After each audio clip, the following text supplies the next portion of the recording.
me to paradise. Maybe you can take me to paradise. Maybe you can take me to paradise. I will find you in the night. Ooh. Do you wanna take me away? Ooh. Do you wanna take me away?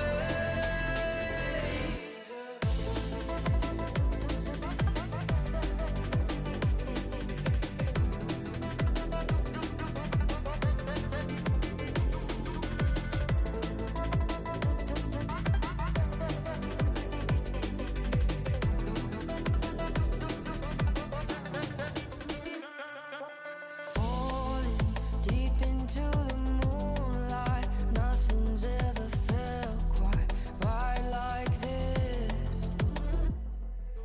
All these confusing emotions, we could dive and sink right in. Maybe you can take me to paradise. Maybe you can take me to paradise. Maybe you can take me to paradise. I will find you in the night. Ooh. Do you wanna take me away? Ooh. Do you wanna take me away?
I'm wondering what you do when I'm not with on my mind, I'm wondering what you do.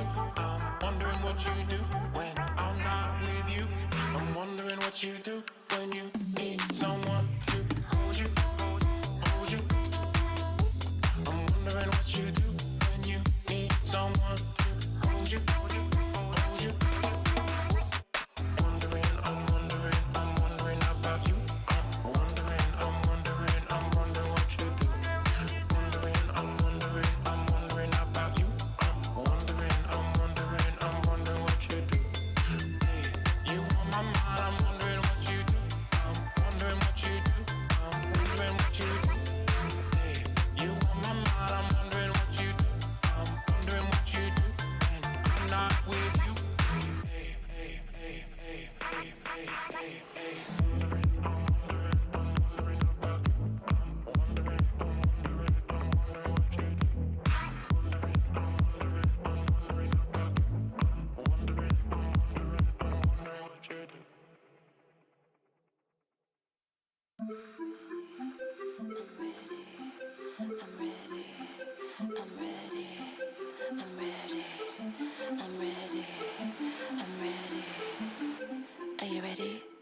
Guess you thought that I'd be wiped out, sat alone with the lights out, crying every night for you, breaking myself into two.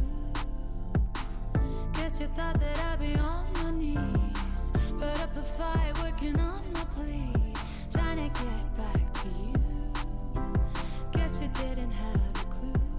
I've been watching you from afar, test my patience, play with my heart. I've connected all of the dots. I'm already gone.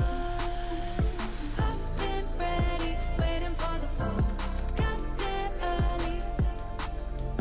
I've been ready, ready all along. Are you ready?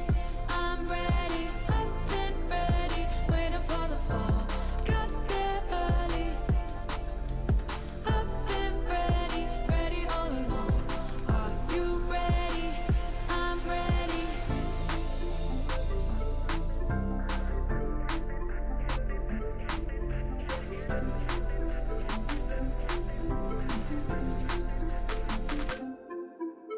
Funny how you still think of me. You pulled the plug and I was happy to leave.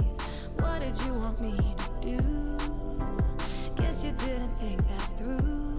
I've been watching you from afar, test my patience, play with my heart. I've connected all of the dots. I'm already gone. I've been ready, waiting for the fall. Got there early. I've been ready, ready all along. Are you ready? I'm ready. I've been ready, waiting for the fall. Got there early. I've been ready, ready all along. Are you ready? I'm ready.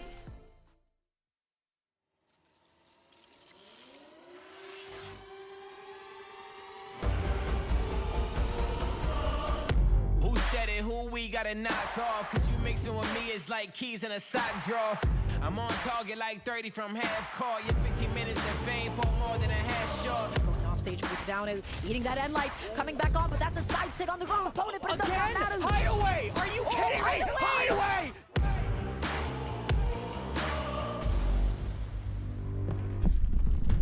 Flex what I got till I break the mold. Weight on my shoulders, don't ever fold.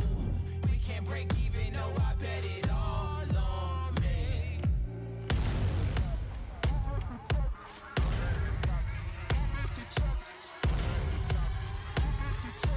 I'm at the top and that's where I'ma stay.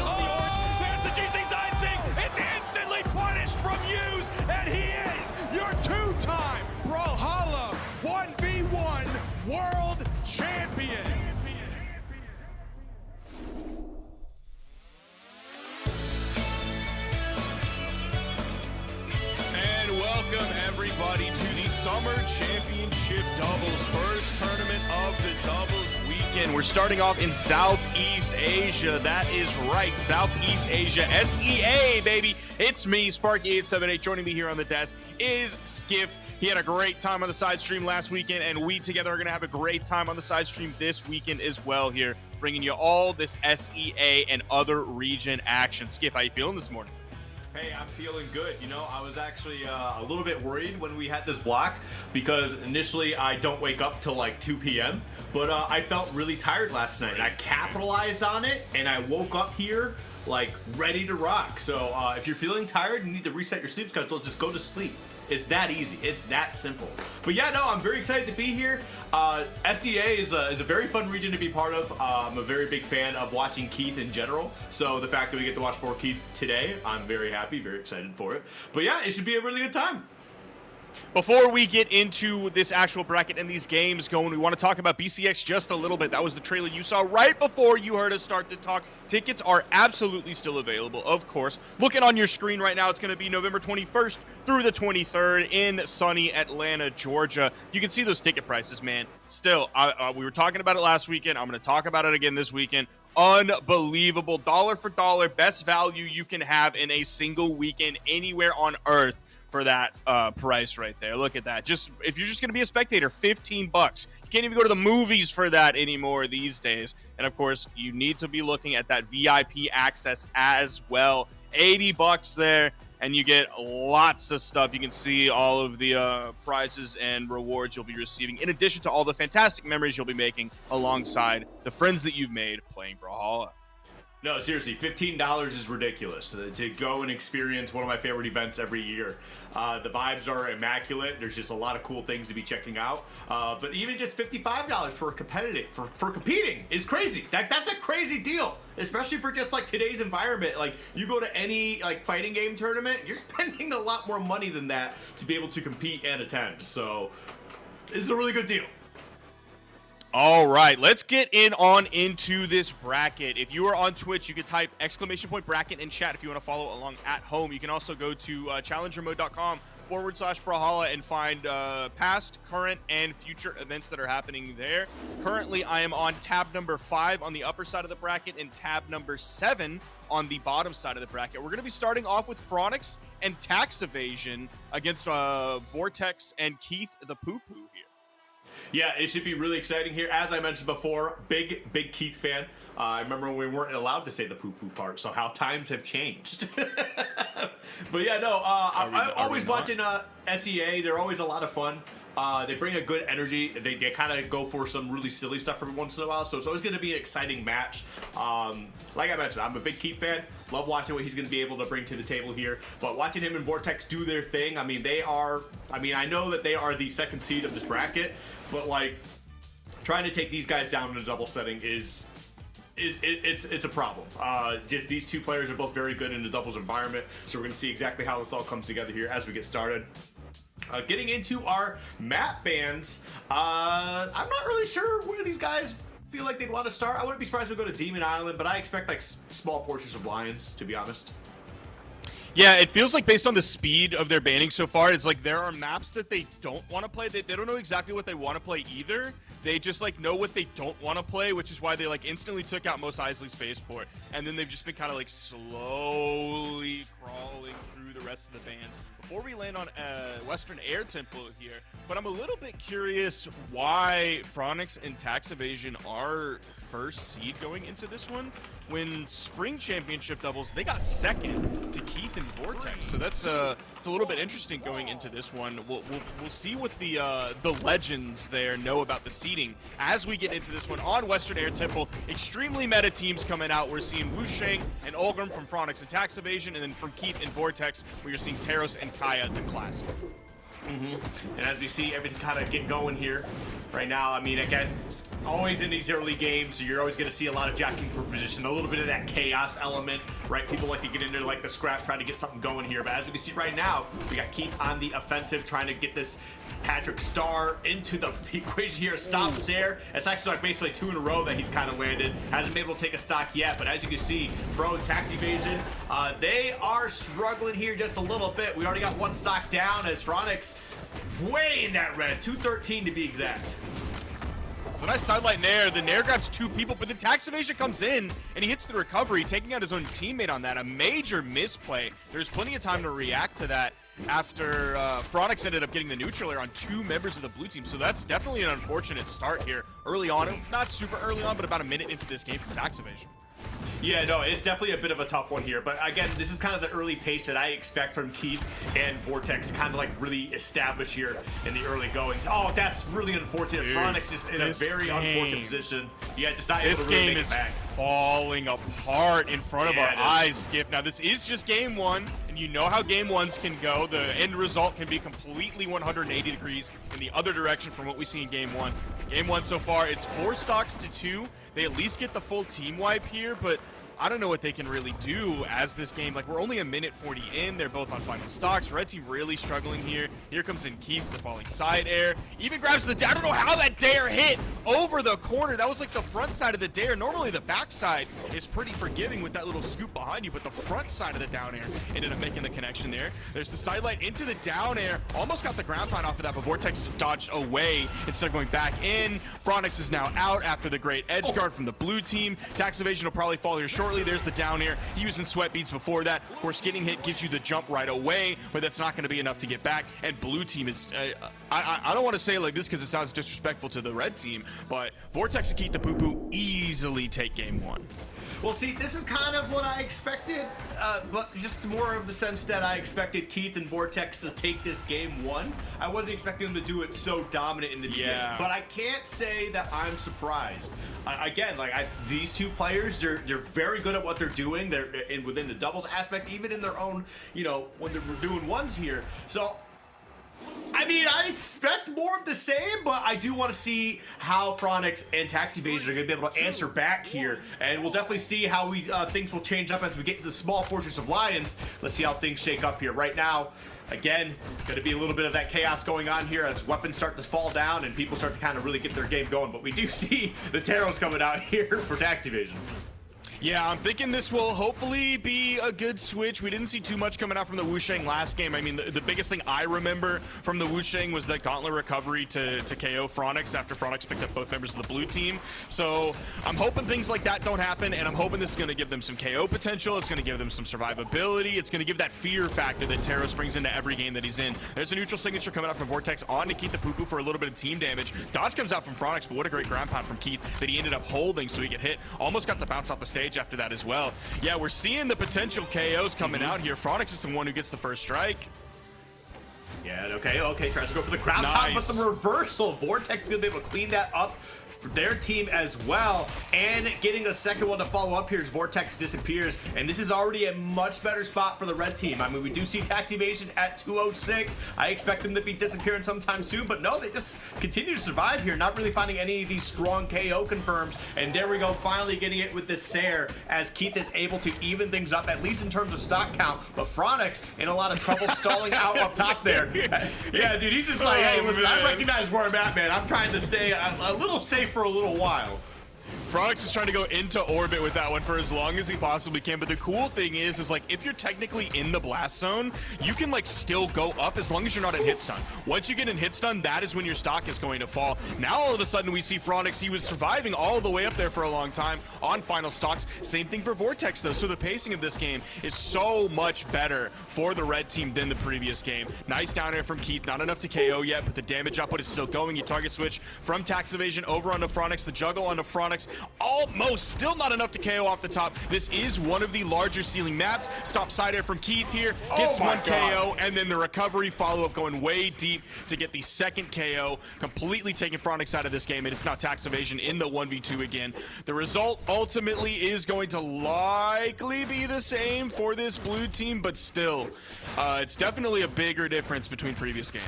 See, the crazy thing here, too, for me, is the fact that, like, it is a better showing from the red team here, but right now it just doesn't look like it because of how big of a reversal it is for blue team. They were behind by quite a bit.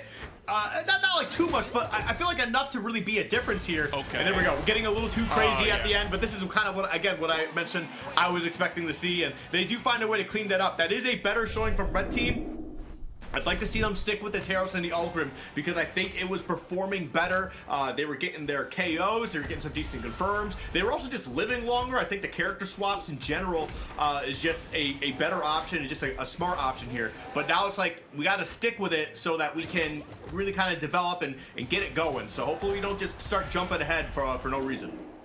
Yeah, looking at the numbers here, we definitely need more from Phronix. We also need more from Tax Evasion. Tax Evasion put out 419 damage, so like that's a pretty decent number. If you're the losing team and you lose by 3 stocks, 419 is a pretty good amount of damage to put out. It's comparable to what Vortex put out, but Phronix put out only 196. So he was relegated under 200 damage. You're gonna need more than that, especially when Keith on the other side is putting out 649. So over triple the damage that Phronix was able to put out. We're going to the same place, and dude, red team double picked up. Horrible start to this game. It really feels like Keith and Vortex have everything on their side here. Dude, just starting off with like 115 damage, happy birthday scenario is definitely not something you really want to see here. And getting 2 stocks closed out immediately. Okay, it's just a Keith and Vortex show here. Because, you know, I'm sitting here, I'm waiting for red team to kind of really establish himself, kind of push, you know, get used to the characters that they're playing, push it further. But blue team's like, no, actually, we got the read a lot stronger than you're going to make any sort of adaptation. We're going to show you exactly what we're all about here. And as we can see, man, Vortex trying to go for a nice juggle scenario there as well. But, yeah, it's definitely been a rough one right now. Yeah, we just haven't seen that explosive potential yet from Tax Evasion and Phronix that can like really bring them back in this game, and we have seen it from the blue team. Dude, it's just complete and utter destruction. This blue team is running everything. They're stacked right on top of each other. Tax Evasion comes in with a telegraph side signature, instantly punished. There's a nice neutral signature from Phronix. The bounce off of the recovery that came out from Phronix as well. They can't capitalize off of that immediately, at least to get the stock. See if they can get this stock off of Keith. He's at 176, so like a stomp side air from the side of the stage might do it. I don't know if a stomp dare will do it here. Okay, there's a neutral air after the side light neutral air from Phronix. So great follow-up from Tax Evasion. It's 4 stocks to 3. This is like, you know, it's a decent spot. Yeah, but I kind of expect Tax Evasion to kind of get knocked out here. I mean, he is Taros. He's going to be living for a little bit longer, but still 209. It's not really much longer here, especially the way that Keith has been playing. All right, we do get that to close that one out, but he's kind of been like the Sire merchant this entire time here. And I can't tell you how many Sares I've seen connect that have either taken stocks or just rack up a lot of damage. Keith has been going a little bit nutty here. However, red team now on the offensive here, trying to see if they can find something to get going, get a little bit of damage, but still they're just not able to really capitalize on their team combos the way blue has this entire set so far.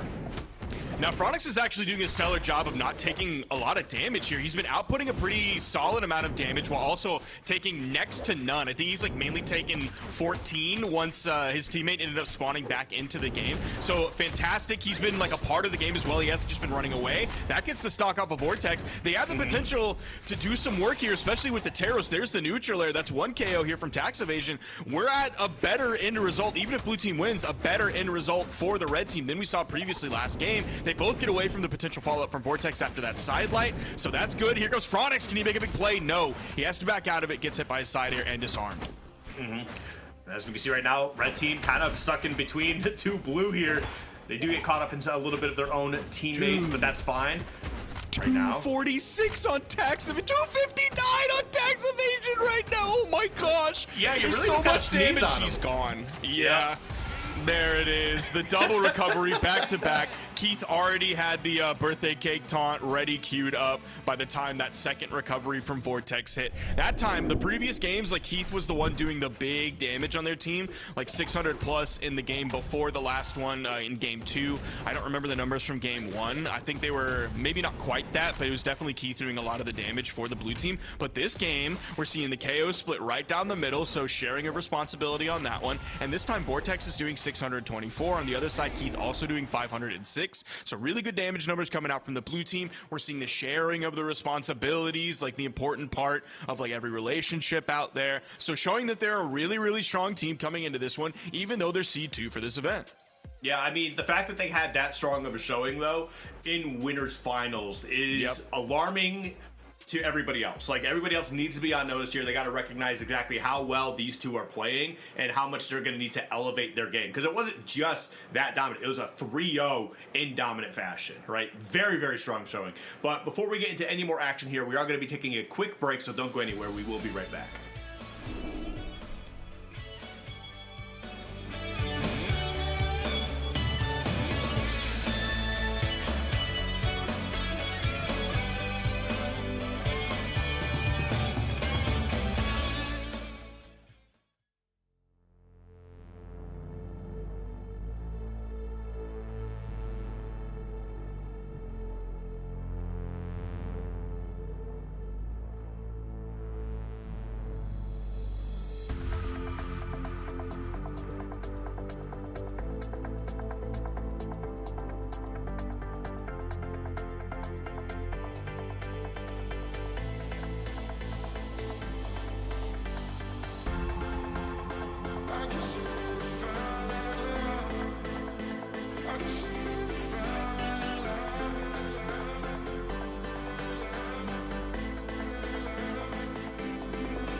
back already. We got more action coming at you here. We just needed a little bit of time to catch up in the bracket. Sparky, how we feeling today? That first set we had with Keep the Poo Poo and Vortex taking it pretty cleanly.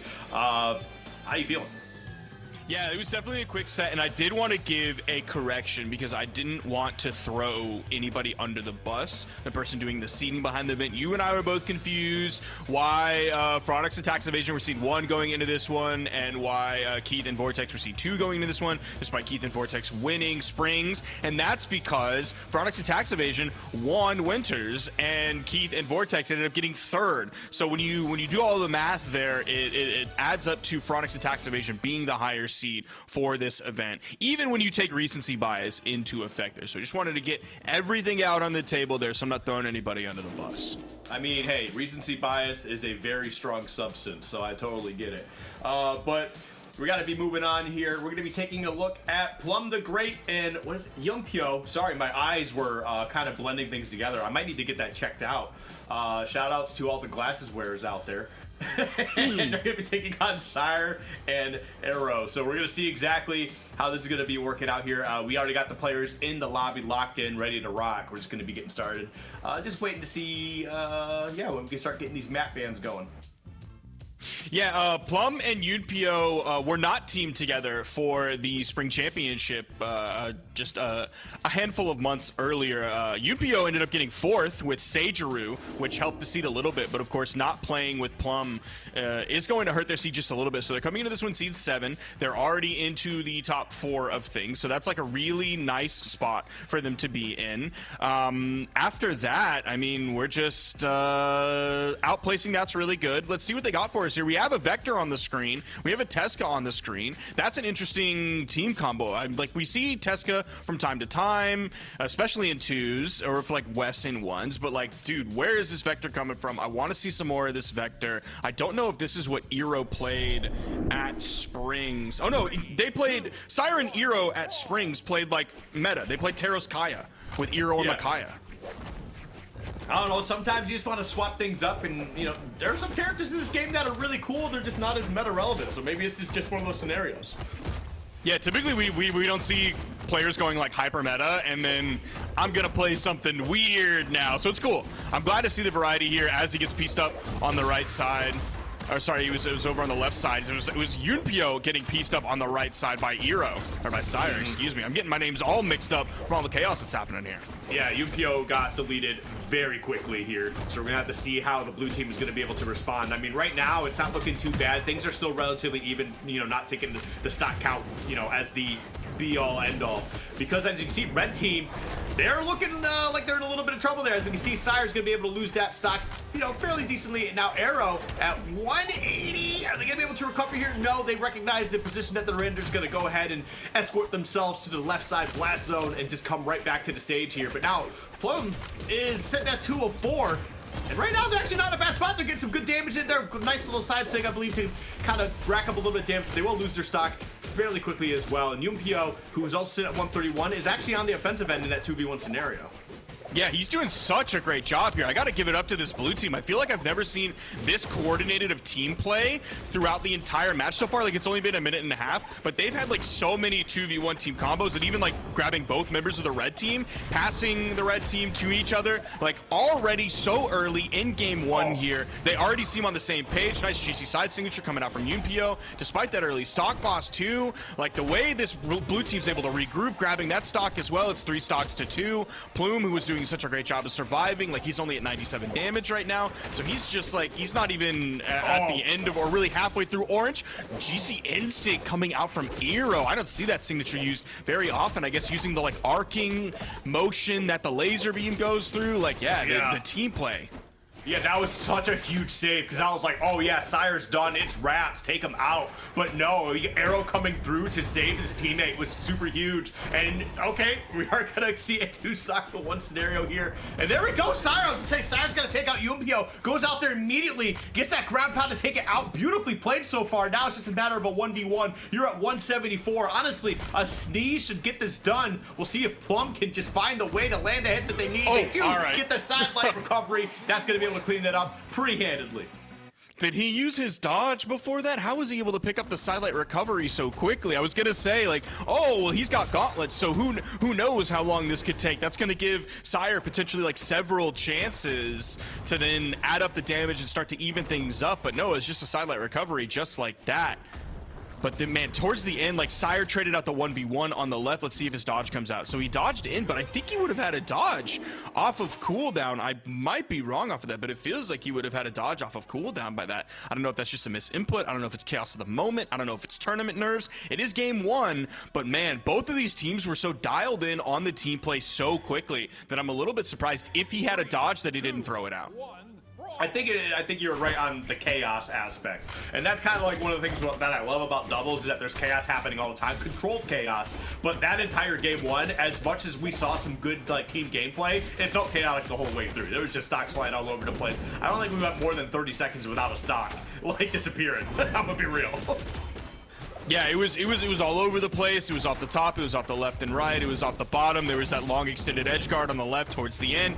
There's a nice D-like ground pound coming out from Sire, picking up off of Eero. Yumpio might go off the top here. What's gonna happen? No, it's actually gonna be Sire right there off the bottom. See if they can get the full team wipe on red.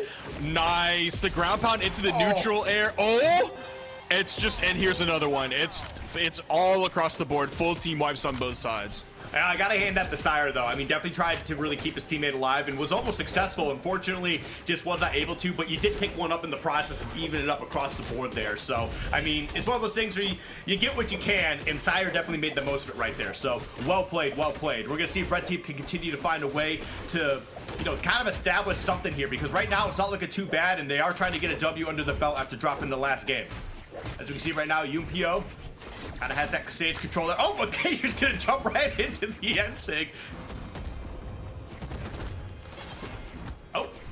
Oh, he went for the neutral signature. He wasn't going to hit anybody, so the weapon toss interrupting it isn't going to be a problem unless the red team happened to fall into it, which I don't think they would at that moment. Oh, Plum, he tried the ground pound. The sidelight into the recovery actually ends up doing some team damage, but he makes up for it by getting a stock right after that. But then there's a neutral signature coming out from Plum for the team KO.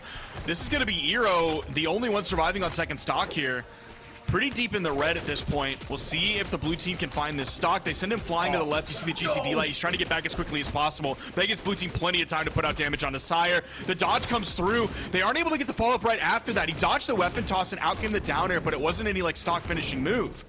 Yeah, okay, I would say Plum is on the, okay, there we go, finally getting out of the way. 230 before moving to stock, by the way. But yeah, this is definitely a rough position to be in. They're gonna be looking for a way to close out Sire. Arrow coming to run interference, and unfortunately, you can create a bunch of distractions as possible, but you're gonna put yourself also in the danger zone as we see blue team clean up another one. A much better showing from the red team, but unfortunately just not enough at the end when they really needed it.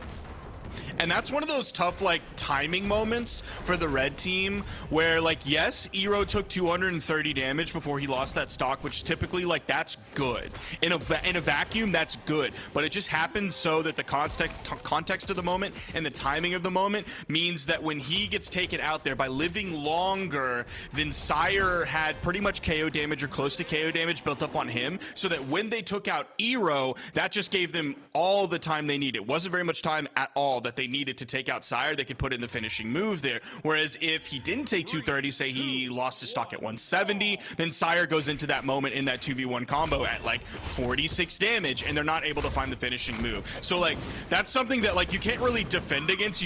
That's like Eero does not make the right choice by being like, I am going to throw my stock away at 170 damage so that I can spawn back in, so that in the future, like that's just it's really unlucky timing there. It's a really tough call to make in the moment of things too. It's actually like a part of doubles in multiple games. I think it's just something that's not explored or talked about enough. It's just one of those things. But either way, as we get into game 3 here, potentially the final game for red team on Miami Dome, we'll see if they can find a way to get things going here. Right now, they're off to a good start against blue team. However, Plum, nice, was on such a great offensive, my but gosh. Sire with the gauntlet toss to take out the stock on Plum. Well played. Dude, I saw the big ground pound from Plum coming out, and it was like, okay, he's getting set up for this edge guard. Eero's gonna be done here, and then out of nowhere, dude, the bolt of lightning comes to hit him in the head and takes him out. That was huge. that's definitely super Oh, and big. then Sire, dude, Sire going crazy. Oh, He grabs that no! too. Plume was setting up for the ground pound. He loses stock, but Eero gets the refrag. 3 stocks gone. What is happening? This is Red Team showing up when they really needed to. I mean, it sucks you got to do it when you're down 2-0, but you know what? Better late than never. That's what I always say. As you can see right now, Arrow gonna lose the stock to 200 right now. That ground pound won't clean it up, but they do still have a stock lead here. Yeah, Sire doing a great job of evading. He's not throwing out hardly any attacks, doesn't want to be put in a recovery frames that he can be punished in. So he's just running away, waiting for Eero to come back in. But Yumpio, the ground pound, dude, Sire has to come in. And here goes Plum with the ground pound. Oh, I thought Eero might get a hit for the chase down jump after Plum. They get both of them. Oh, no. Oh my, I literally just talked about how big of a turnaround this game was for Red Team, and Blue Team was like, hey, hold on a sec. Just immediately picking up 2 in the process. A bunch of silly shenanigans going on that left side of the screen, and that's 2 stocks dropped from Red Team here, having a lead into being behind by quite a bit now. However, this is a position to try and find a way to really capitalize here. Not gonna be able to take out Plume, who's sitting at 143 here. Red Team, you really gotta be on top of this now, because this is probably gonna be your last chance here. You gotta find a way to get Plume out of the way and just put in the 2v1 combos. Or Plume, as long as they've got a way to be offensive here, they've got some good offensive game plan going, they're gonna be a menace. You need to get Plume out of here now. Yeah, this is such an interesting in-game state here, because I think if you equalize the damage on Plume taking off the top, it's basically tied until that stock was lost. There's a spot dodge coming out from Yumpio. He hits the Cider. He hits the turnaround recovery. Can Yumpio clutch this one out? He already took out one member of the red team. There's the spot dodge. Oh, he's able to grab the weapon in time over Sire, and he hits the Cider for the KO to win that game. Throws out the GG taunt. He's going to be feeling good after that. Dude, that was such a small, unfortunate position there at the end for Sire. I'm pretty sure they wanted to pick up that weapon and just was not able to. That just gave exactly what we wanted to Yumpio. Gonna pick up that orb for the side, like side air. I think it actually was just a side air, but still, like that, dude. That was such a game of like the highest of highs and the lowest of lows, and. Man, yeah, they really just kind of went nutty there. So, hey, really good stuff from them. That's going to be a very, very quick 3-0 once again for us as we get Plum and Yumpio kind of punching their ticket moving on into the next part of bracket. But, man, dude, SEA is already just a fireworks show. Like, it has just been nonstop action this entire time so far. And it's not going to stop here because, you know, as good as Plum and Yumpio are feeling right now, they got to be going against Phronix and Tax Evasion coming up here, who are also trying to find their way back into that grand spot so they can get some revenge here on Keith and Vortex. But we'll see how this works out. I honestly can't tell you who's going to win this one just because SEA is just chaos in full effect. Yeah, I'm very curious how the edgeguarding situations are going to go here against this red team, because so many of the things that the blue team did of Plume and Yumpio last game were forcing the edgeguard situations, especially 2 members of the blue team. Their really strong edgeguard weapons, like the boots, like the gauntlets, they were able to push those and work together in the edgeguard situation, grab one or both stocks. I wonder how that's going to work on this red team. We will see how that works in just a few moments after we get back from break. Don't go anywhere.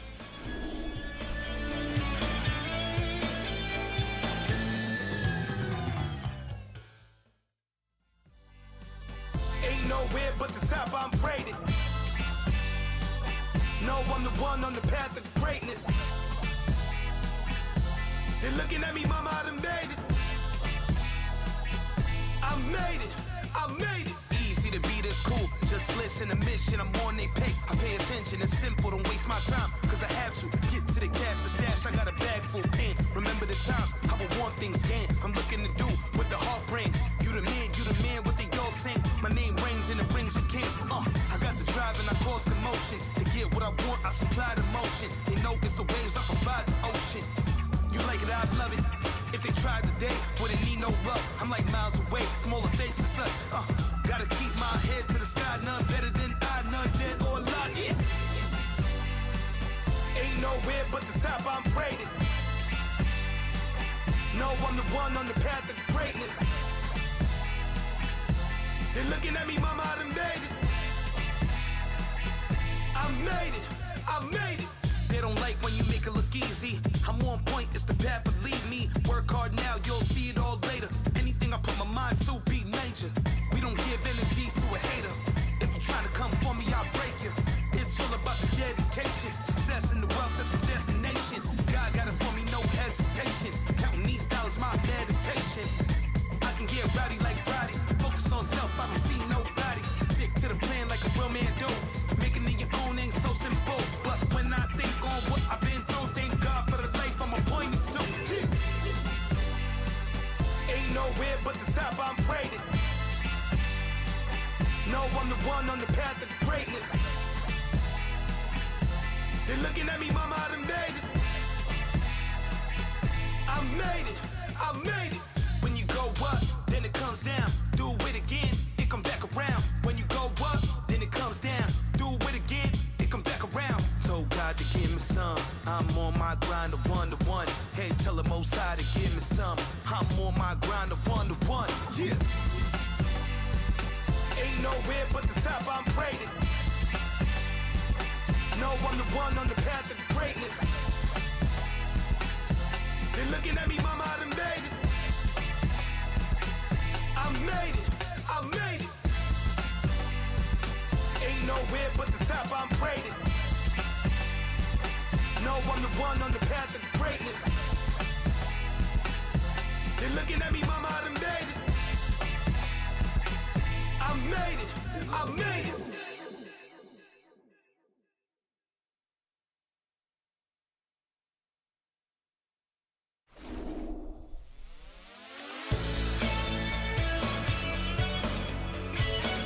And we are back here from break as we are getting into our top four on the top side of the bracket. Or sorry, our top three, excuse me. We have Keith and Vortex. Then on the bottom side, we have Phronix and Tax Evasion, and then we also have Plum and Yumpio. We just saw like 2 sets in a row from Plum and Yumpio. Now we're, sorry, just 1 set, and we're getting into our second set in a row. We potentially could see 3 sets in a row from Plum and Yumpio as they make the elimination side bracket run here on the broadcast for the SEA Summer Doubles Championship. Joining me, of course, on the desk is Skiff. I'm happy to be here. But hey, you know what? This is actually also another very interesting scenario. So I'm kind of curious about the mentalities of these teams coming into this set here, right? Because on one side, we have Phronix and Tax Evasion, who are coming off being 3-0'd, right? And then the other side, you've got Plum and Yumpio, who just 3-0'd to get into this position, right? So I wonder if there's like how the teams are feeling in their position. Like obviously, you know, Phronix and Tax Evasion, they're like, okay, you know what, we can, you know, still make our play, we can still make our run. We just got down into the elimination side of bracket, but like that's still a little of a hey, we just like got into this position. So I wonder how both teams are feeling. That's kind of like what's on the forefront of my thought process right now for these teams. Yeah, going into this one, at least in terms of legends, obviously the blue team of Plum and Yumpio dealt with the Lance that the Vector brings to the table that Eero was playing last game. Like, that was not a problem whatsoever. He wasn't, like, dropping big Lance ground pounds on their head in all of the extended edge guard situations that they had. Like, they were coming out on top on the edge. So, like, they're probably not worried about that from Phronix, but maybe just the player matchup, even stepping, like, 1 layer outside of the video game and the legends that they're choosing. They're worried more about the play style. We are going to Demon Island, so this is a very small sidewall. Maybe this is going to discourage a little bit of that gameplay on the edge guard that Plum and Yumpio want to do, or it's just going to make it like that much more devastating and volatile. I'm definitely leaning towards the second option because I mean, we've had 2 sets that are just absolutely volatile. As you can see right now, red team just getting bopped here a little bit. And I mean, that's just kind of what blue team is going to bring to the table. However, Yumpio is going to lose that first stock, but red team is not far behind. And that's what I'm talking about, man. Plum is just going crazy with these ground pounds. How many ground pound stacks have we got already? And it's only the 4th game we've seen for them on stream. Dude, that was wild too. Like Plum was putting out a lot of pressure on the Phronix. Tax Evasion comes in to relieve that pressure. Like he might have gotten 1 hit on Plum, but then all of a sudden he's over on the wall. Here comes the ground pound from Plum, and his original target, they get the KO right after that too. So like Plum was able to deal with both of them in that moment. The pressure valve, it broke. As you can see right now, Yumpio tried to get that recovery And Phronix wasn't able to get the stock that he needed. The weapon toss Nice. from downtown, Nice. man. Oh my goodness, what a weapon toss. We've had a couple really fantastic weapon toss so Yep. far. And I think they've actually both been on Plum, who was in the middle of doing a crazy edge guard at the last game. So that's actually really funny here. But blue team, kind of what I'm expecting here. You know, they've got a good energy behind them. They just got a nice, strong 3-0. And they are starting off this game 1 with a really strong start here. Yumpio, though, 116. Oh, what a pickup, though. And there we go. Once again, man. Plum with the ground pound to clean that up. What a beautiful team combo from these guys. Yeah, that was a fantastic pass. I'm wondering if Plum was just busy the weekend of Springs, and that's why Yumpio was like, look at this, man. Like, they're dialed. Like, they're dialed in. There is, like, zero margin of error, or maybe there's a lot of room for error, and they just, like, don't have to dip into that room for error because they're so laser dialed in on everything. 5 KOs coming out from Plum. Healthy damage numbers from everybody, given the way that they're playing. Like, you're going to see those lower damage numbers, especially when they get the KOs off the bottom with a ground pound and after their teammate, like, passed them. Or, like, we saw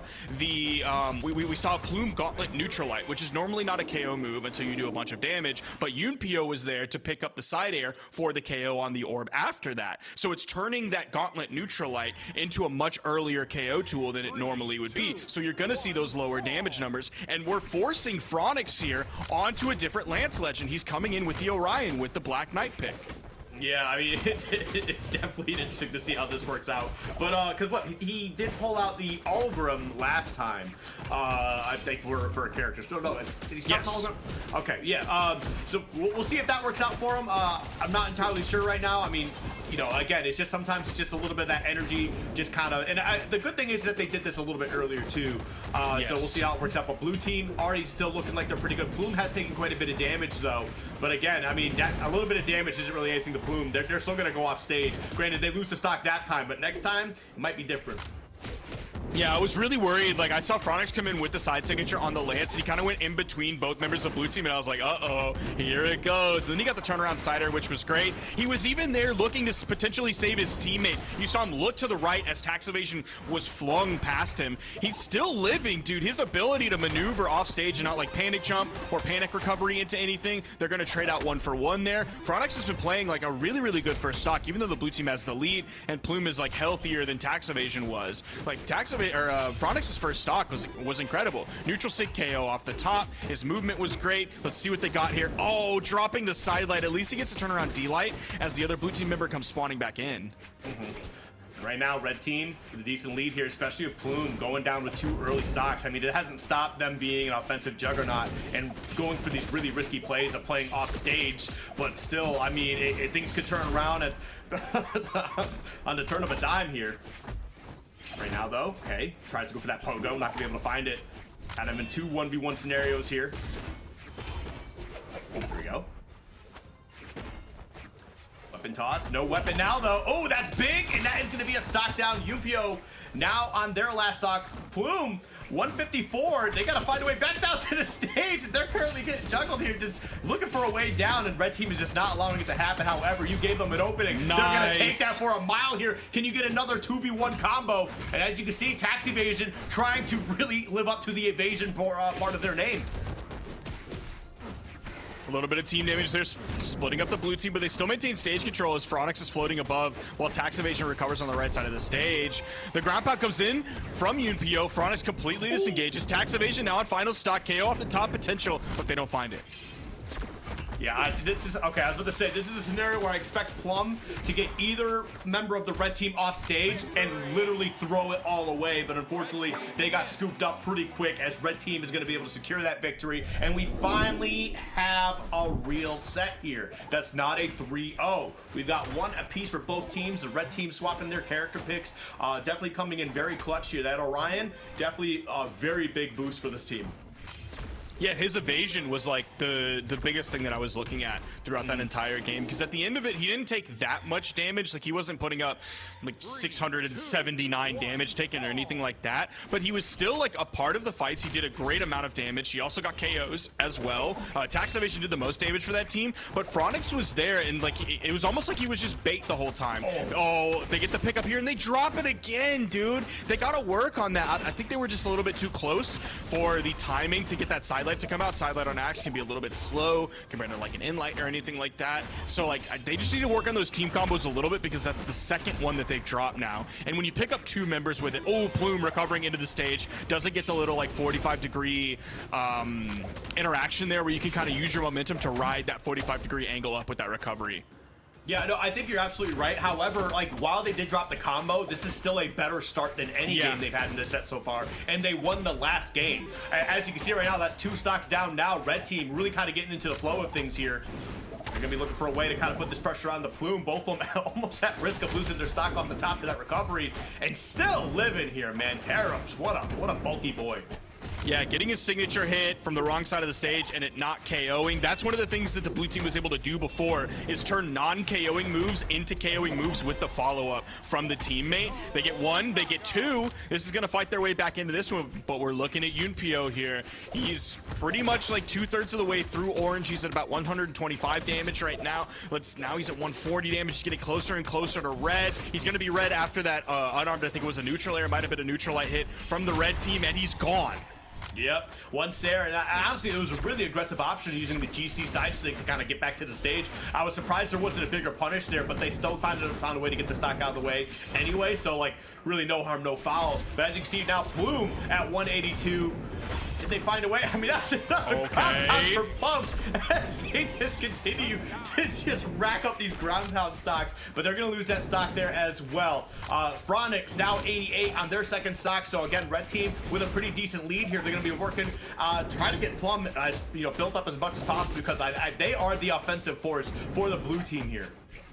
Yeah, even though he's found a few ground pounds this game, like it's definitely not the frequency that he was fighting them with previously, and it's definitely not with the lead that they had previously. There's the sidelight, a little bit of weird crossover team damage coming out here. They get the stock off of Phronix. Let's see if they can do some work on attacks evasion as he double chase dodges up to completely disengage from the blue team, kind of float while Phronix is respawning. That recovery hitting Plume. Both members of the blue team are very damaged. It's not going to take much, especially with the Taros. There's the side air. He was looking for the stomp again, but Phronix came in with the side air. Should be a free edge guard here. They back away from it. They're a little bit too nervous about Plume on the edge because they know they can throw out the side air right over the corner, have line of sight, get the KO, and win the game. Yeah, no, again, still strong showing here. Blue team, looks like they're going to be trying to stick it out here with the same character picks, which I guess I'm not too surprised. It's kind of what got them this far in the first place. But yeah, no, that was a much better showing from red team. Again, kind of like what you were harping on earlier, which I totally agree on. They need to clean up those team combos. And not even just for this set, but I assume they're going to win this because they're playing really well. They need to get that online for the next set here. That's assuming that they win this, they move on. But blue team, I mean, they're already they're chaos incarnate. Like, it's anytime someone goes off stage, Plum's there. Plum is there immediately, just trying to get ground pounds, just trying to build up as much damage as possible, being an absolute thorn in the sides for red team. So they really they're doing a good job with that. However, I want to see if red team continue to get these punishes of just like, hey, you're being way too aggressive, and we're gonna make sure that you're gonna get punished for it every single time. So we're going over here onto the Fortress of Lions. No legend swaps from either team coming out here. So we do still have like pretty small sidewalls here. We have really high ceilings, probably reasonably comparable to Demon Island here. Already putting out a lot of damage onto Phronix. The recoveries coming out from Plume's spear. Okay, he's going in with the ground pound. This time it's with the spear. Yep, it's another one. It's another one all the way over there. Phronix coming in. They get 1 KO. Can they get this on Plume? He's going to keep going in with the ground pound. Double ground pound for the red team right next to each other, dude, in tandem. That was terrifying. Red team, we've been talking about how have you not recognized it yet? You're literally putting yourself where Plum wants you. However, red team's still in the lead here, but still, my good, please, even if you got a lead, don't do it. I don't know, man. I'm kind of feeling it now. I'm going to say let it ride, brother. Way red team's playing so far, although we are pretty even, as Phronix is going to be spawning back in on his second stock. There's a nice 2-piece coming out from Yumpio. The send back over to Plume. He's not able to follow up off of it just yet. Grabbing both members. Here's the ground pound. Here's one. Yeah, tried to find a second one, not going to be able to get it. Tried to go for the pogo, not going to get that one either. And man, they've been doing a really good job of racking up this damage on Yumpio. Again, like this early damage here, like, because then you put him in a position where he's just gonna lose that stock, kind of what we talked about earlier, or he's just gonna like fly to the end of the blast zone and then like recover back. Nope, still gonna be able to live though. Oh wait, Yep. that's huge. That's a big turnaround. All of a sudden, what was a deficit is now a lead for them. As we can see, but Yumpio still at 173 and still just putting on the pressure here, as we see right now, but is gonna lose that stock to that Sire. It was 2 ground pounds from Plum over on the left side with the spear with the dare in between before he found that KO. I'm just like, the crazy thing is we haven't seen any like major dunks, because when Orion has a spear in his hand, you know he's looking for the GC insig. That's just like a classic Orion player thing to do. Tax evasions on Taros, he has hammer, you know he's looking for the recovery dunks. Nice ground pound there from Phronix. He has his own ground pound, one of the more stronger ones in terms of fixed force, so you can get really early KOs with a Lance ground pound. What a turnaround there too. I mean, that down there from Yumpio to kind of like get that turnaround going here, putting down some pretty good pressure, and that is gonna allow Plum for the GC side lay into the recovery, and again a ground pound there to clean that one up. We're going into a game 5. This is exactly what I want to see here. Blue team answering back when it kind of seemed like all was lost here. So very good stuff so far. Red team, we got to see what you got left in the tank, because this is your last shot for both teams actually to try and get to this grand finals.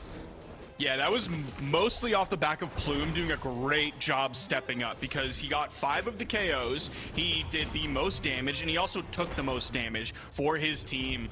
So like every single metric that we can point at was like Plum doing everything he possibly can. So big ups to Plum there, really putting the team on his back. It's not like Yumpio was a heavy weight to carry, but definitely he was a weight to carry, and Plum did a great job there clutching up. All right, well, here we go, Miami Dome, game 5. It is do or be knocked out forever here, at least in terms of the Summer Championships. And right now, blue team just getting bopped, man. That's 121 on Plum already. And they're going to try and answer back themselves. However, Plum going way off stage. Now got to find their way back on. Does get there, but now it's like just without a weapon. So going to survive just a little bit longer in that recovery. Yeah, over here on Miami Dome, even though we have those soft platforms kind of extending the main stage up, they weren't able to find the KO onto Plum when he was 150 damage, taken potentially off the top. Now they actually got him off the top. Yumpio, the setup here, the weapon toss goes high. Phronix sets up with the down air, going into the ground pound. The unarmed recovery, not enough to do it. Plum hits a recovery from the gauntlets. The desync, all the tax evasion is able to do is a neutral air there to punish it. And there we go, another one, not quite gonna be able to get that. As we can see, Yumpio trying to find a way to track him down. Yumpio and Phronix both holding on to these third stocks pretty early, or pretty late, I guess, until we see that ground pound from Yumpio. Very well played. 176 going to try and extend this stock as long as possible. Barely living here. I think the only thing he had time to hit is the neutralite after that, the side air onto Plum, just because they were so close, both members of the red team. So he couldn't find like a side stick to actually get the KO. He had to get something, and the neutralite was the best option there. Ooh, okay, this one's a little bit tough now. Blue team both coming back here. They did kind of have a lead for a little bit, but now it's two stocks and 1 stock apiece for Yumpio and Plum. They're going to be looking for a way to try and get this going here. However, this could be turned around in a matter of an instant, just going off of how Plum's been playing. As you can see, that's 1 red player. You can see the ground pound attempt, at least a soft ground pound attempt, while going back to the stage. But yeah, now all it takes is just you going off stage, and Plum just smells blood in the water and just will go for the craziest plays possible. Nice side sig. Of course, he has the spear in hand now, so he's going to move in with those big ground pounds. Okay, he's going to hit his teammate, but also he was looking at the real prize, which was the enemy. They're going to trade out 1 for 1 for that. It's actually not really going to help them there, just because the red team is in the lead after it, given that tax evasion is still living, but not anymore. All of a sudden, this game is so close. We're in game 5 here, Skiv. It's really going to come down to the wire. As you can see, the recovery. And okay, it's not that there's like he was really going to lose that stock, but still, like, it doesn't matter how much damage you have. Just being all the way up there and getting hit by recovery is always a scary moment to be in. However, big damage. Unfortunately, Yumpio just not going to be in the right spot to continue that pickup. As we can see, though, red team, nice stage control here right now. We've got a rocket lance in hand for Phronix. He's looking for a way to kind of put down this pressure. Goes for a weapon toss. It's like he doesn't know what to do. He goes with a side sig. In comes Plum with a D-like ground pound, but tax evasion's right on his heels. There's a GC side sig to get back to the stage, covering the top of the wall while also moving himself towards it. Yumpio in the 1v2. Let's see if he's got it here. It's definitely winnable, but he's not going to be able to take too much punishment. He's waiting for the down air to set up. Nothing. Yumpio gets back on the stage, goes over to the sub platform, does the Radish with the turnaround reverse slide charge motorcycle, and they see it coming. It's too telegraphed. It's too early. It's too reactable, and they get the easy punish for the KO. And in game 5, Phronix and tax evasion take it over Yumpio and Plume. Dude, it was like the craziest threading the needle recovery that that Yumpio could have possibly done in that moment, and then like gets to stage and just says, "I want to ride a motorcycle." Yeah. Which, like, hey man, you're going out looking like, you know, oh, what's his name from Sons of Anarchy? I can't remember. You remember what I'm talking about though, like the yeah, Jackson's dad. Yeah. Well, no, not just him, but also. Yeah. Well, I didn't want to spoil the, you know, like 14-year-old man. It's been like 10 years, okay? It's been like 10 years since the show's ended. But yeah, no, really Jackson great Teller. Stuff. Yes, That's the name, Jackson Teller. Thank you. I gotta watch that again. Such a great show. But yeah, it is gonna be Phronix and tax evasion, gonna be able to clutch that one out. Very well done. And finally, something that isn't a 3-0, but you know, hopefully we don't return to previous habits here with another 3-0, because that does mean that Keith and Vortex are going to be coming in here to try and take on Daketown Phronix and tax evasion once more. But before we get there, we're going to take a quick little break, so don't go anywhere. We will be right back.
everybody, welcome back here. Production's making noises in my ears, but you know what? That's not going to distract me from talking on a microphone. As we get right back into this, they're trying their hardest right now, and I wish you guys could hear what I'm hearing because, man, it is something else. But we are going to be getting into our grand finals of Southeast Asia here. We've got a repeat from winners finals earlier on, which ended in a 3-0 in Keep the Poo Poo in Vortex's favor. Can things change around this time, Sparky? I don't know, man. Things certainly can. The answer to that question is yes. Things 100% can change, and sometimes they do. I don't know if this is going to be one of those times. You and I are both seeing the Legend lock-in screen, and we're seeing Phronix go back over onto the Macho Man that he was playing previously in their set. He's not bringing in the Orion in the last set that we saw them win right at the end there against Plum and Yumpio. So he's starting off with the Macho Man.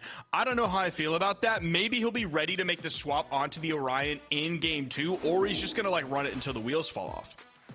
I mean, he did switch to the Algrim last time in winners, so and that seemed to help things a little bit, but like you can only put down so much gauze before you need to just actually like stitch up the wounds to stop it. So it'll be interesting to see exactly how much things like really tend to be better for the red team. So I'm hoping it's a good start now, because I think Tax Evasion also swapped to the Teros, if I'm not mistaken here. So they're starting off with where things left off last time.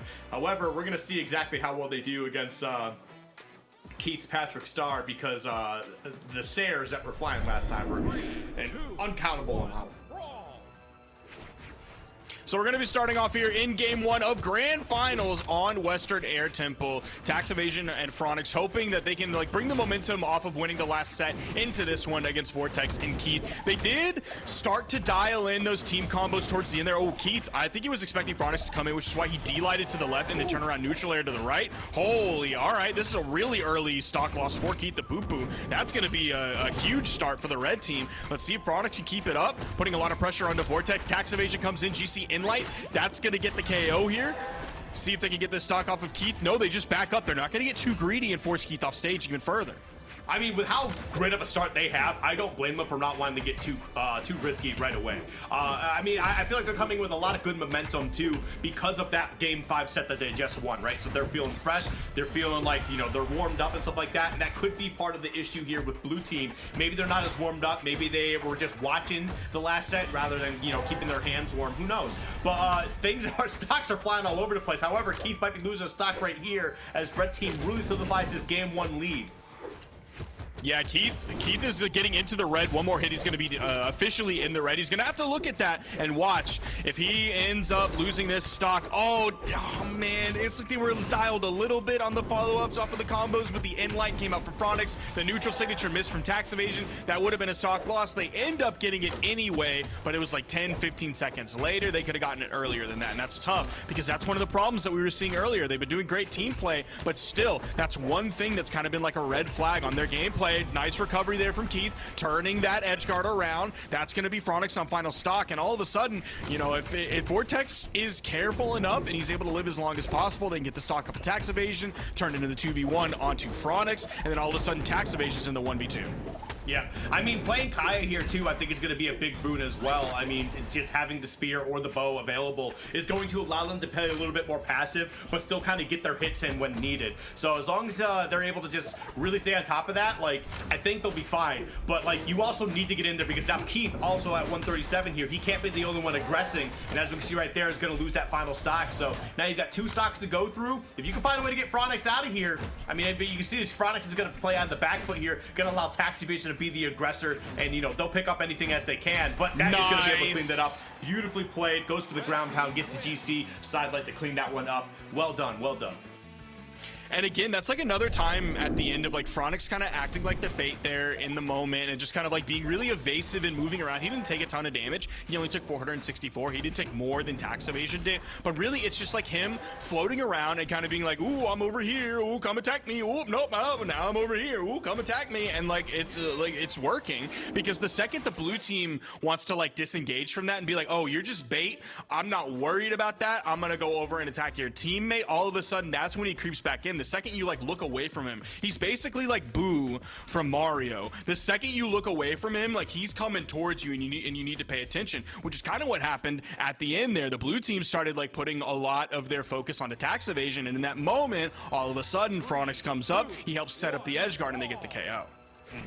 Well, we're going to go right back into Western Air Temple, so I assume both teams are feeling pretty all right here. Again, blue team, I mean, we know what they're capable of. We know how strong they are, but we need to see them kind of answer back, right? That game one was pretty dominant in red team's favor. We're going to see if things can turn around here. However, red team started off pretty good here. The axe combos coming through, putting out some pretty solid damage on the Vortex, and the Vortex trying to take a small, quick breather, and Keith becoming the next victim.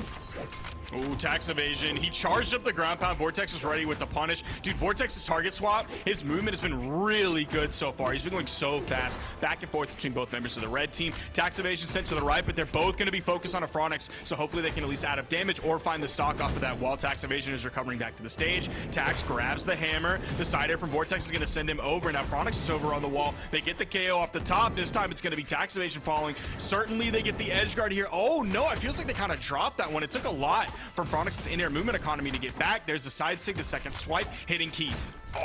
Oh my god, Vortex just really keeping the red team at bay while Keith is finding his way back to the stage, just between like the weapon tosses and the side lanes to side air, and just like just back I say, just racking up the damage and just like not getting hit in the process at all. That was crazy work from them. And now a huge statement after that game one loss, as they are taking 3 stocks before losing 1 for themselves. However, that should be it for Keith here. No, dodges right through. Dude, that dodge was amazing. I really thought the top side of that was going to hit him. It wouldn't lead to the stock loss. He would just like bounce off the sidewall and end up being high and then recover back to the main stage. But still, the dodge was just fantastic on that. The timing to get through it was so good. Vortex is going to disengage. He was in the red team sandwich there for a moment. He goes over to the left soft platform. Glad he's on Western Air Temple. Okay. There we go. Tax evasion was getting a little bit of damage in there, but caught Phronix in the madness for at least just a little bit. Tried to get a big pickup on Keith. Unfortunately, just a little too late on that one. All right, there Tax we go. evasion just kind of, dude, tax evasion was like camping on the right side soft platform because he's the most damaged in this game and on final stock. Keith hits the stomp side air, extends out, goes back. He sees Phronix coming in as the pressure relief valve. There's Vortex setting up the edge guard, but blue team more laser focused on Phronix. I kind of like this. They're sending one member of the red team away and then both playing the man advantage onto the other. And they're kind of just like going back and forth doing that for each member of the red team. Tax evasion does find the KO here. Phronix gets to bounce off the wall with the lance recovery, not enough to KO Keith just yet, and to send him on a final stock. This time he creeps into that effective zone with the hammer recovery. He gets hit by the lance recovery for the KO off the top left. Yeah, and we can see that Vortex was there, just kind of like, look, they recognize the situation that they're in. They are low damage, right? That's potential for a really long team combo. They decided to just kind of play along on those platforms until Keith came back to provide some relief. As we see right now, they both have weapons in hand here. It doesn't take much to get tax evasion out of the way.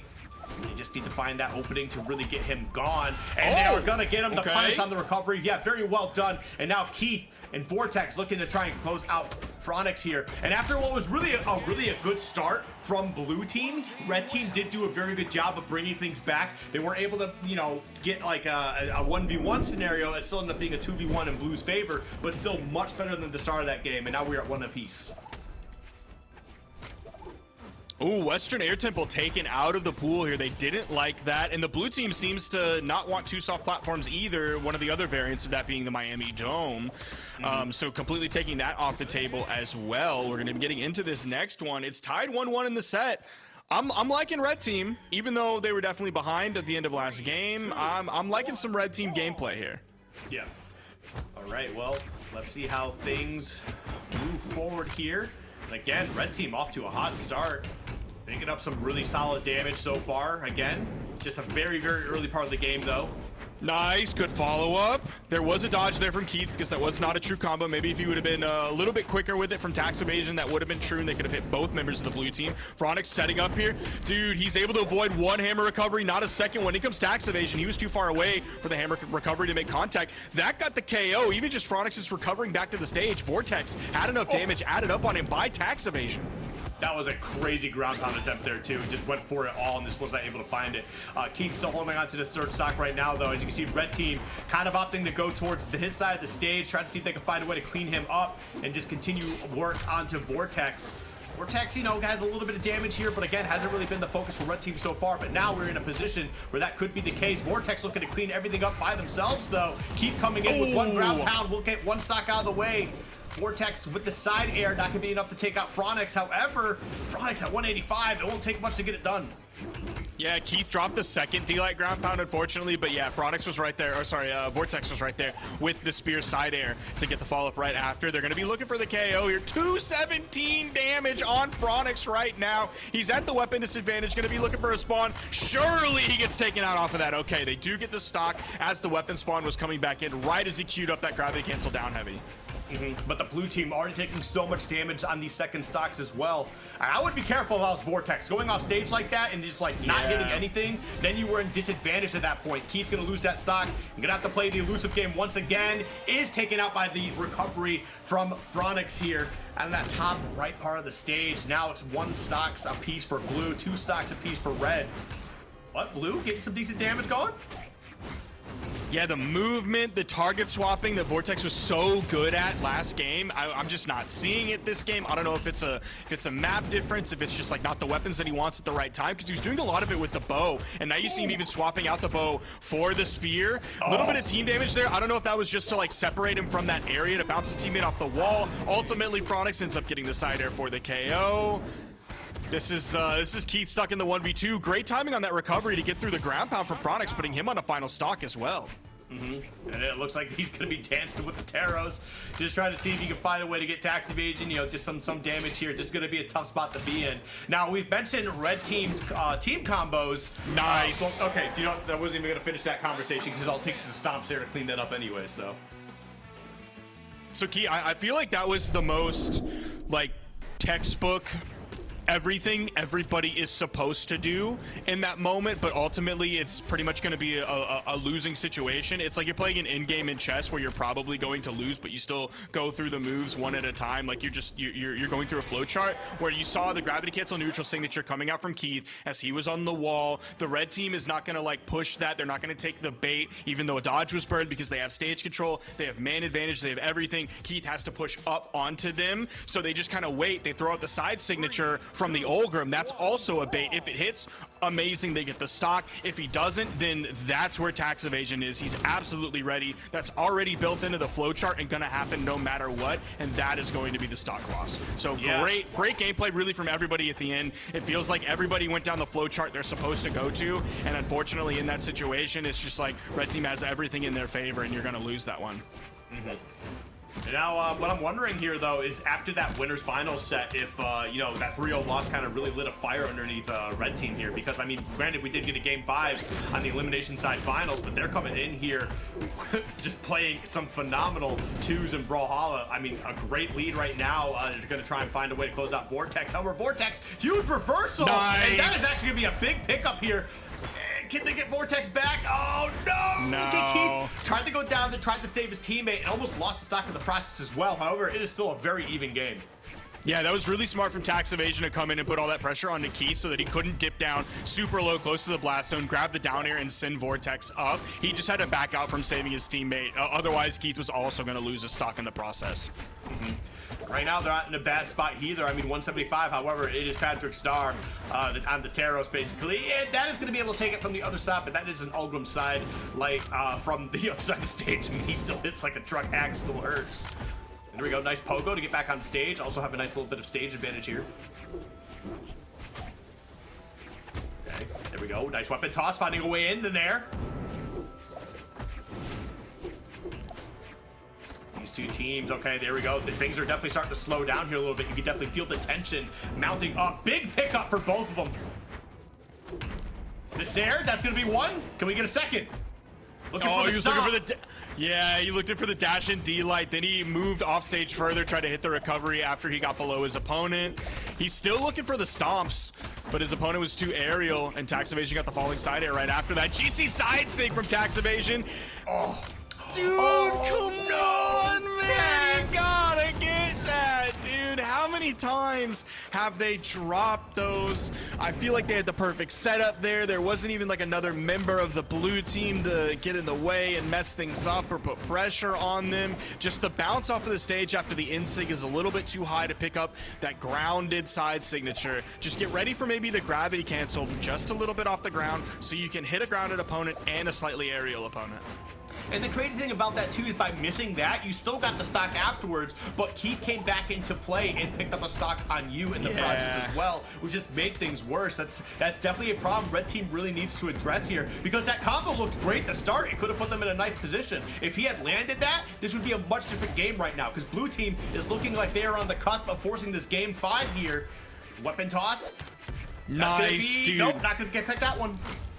The guarding from Vortex as Phronix is coming back to the stage. There's the down air. He would have liked to hit a recovery there, but his opponent was below him. Dude, that's one. Oh, skip, dude. It's going to end like that. That's tough. They got to be ready, man. That's what we talked about earlier. You called it out specifically. Even if it's not specifically in the Plum and Yumpio game, it's going to be a problem in the next game against their next opponent in the grand finals. You called it out word for word, bar for bar. This should be the reset. Like, we should be in the next set right now. And it really just kind of comes down to that one missed combo on Tax Evasion's end there. And you know what? Hey, things happen. I mean, I know we're harping on it a lot, but hopefully they aren't, so they can just get their mental right to get into this game 5, because it's either you pushed it into the reset, or we're just done. We're just done, and Keith and Vortex are going to be your champions for 2s today. So, I mean, we'll see how things work out. Looks like we got our players ready to go. They're ready and locked in. Looks like no character changes at any point in time. So we'll see how things work out. I don't know what stage we're going to be going to. We're getting Western out of here, and that's the only stage that Keith and Vortex have gotten a win on in this set. So that's just something to keep in mind here. So I don't know where we're going to be going here. I mean, Small Fortunes of Lions, we did see Tax Evasion and Phronix. I believe that was game 3 that they got a W on before we went back to Western Air Temple. So who knows? I'm not sure where we'll be going here. So specifically that team combo, that's now like the 2nd or 3rd time we've seen it end in a similar fashion. I can't remember if Tax Evasion's been going for the same move, but he's been throwing out a grounded move towards the blast zone, and it's been an aerial opponent each time that is like bounced out or bounced above the move that he's thrown out. So I need him to go for something different. Maybe that's the neutral signature facing your teammate, so you reach up at the 45-degree angle in the air ahead of you. You can hit an aerial opponent, you send behind you. It's still a Taros insig, so even if you get the bounce off the stage off of it, you're probably going to get the KO, or you need to do an aerial move, or you need to catch the opponent as they're bouncing off the ground so they're still technically grounded and you can hit a low move. He has to change something up. All right.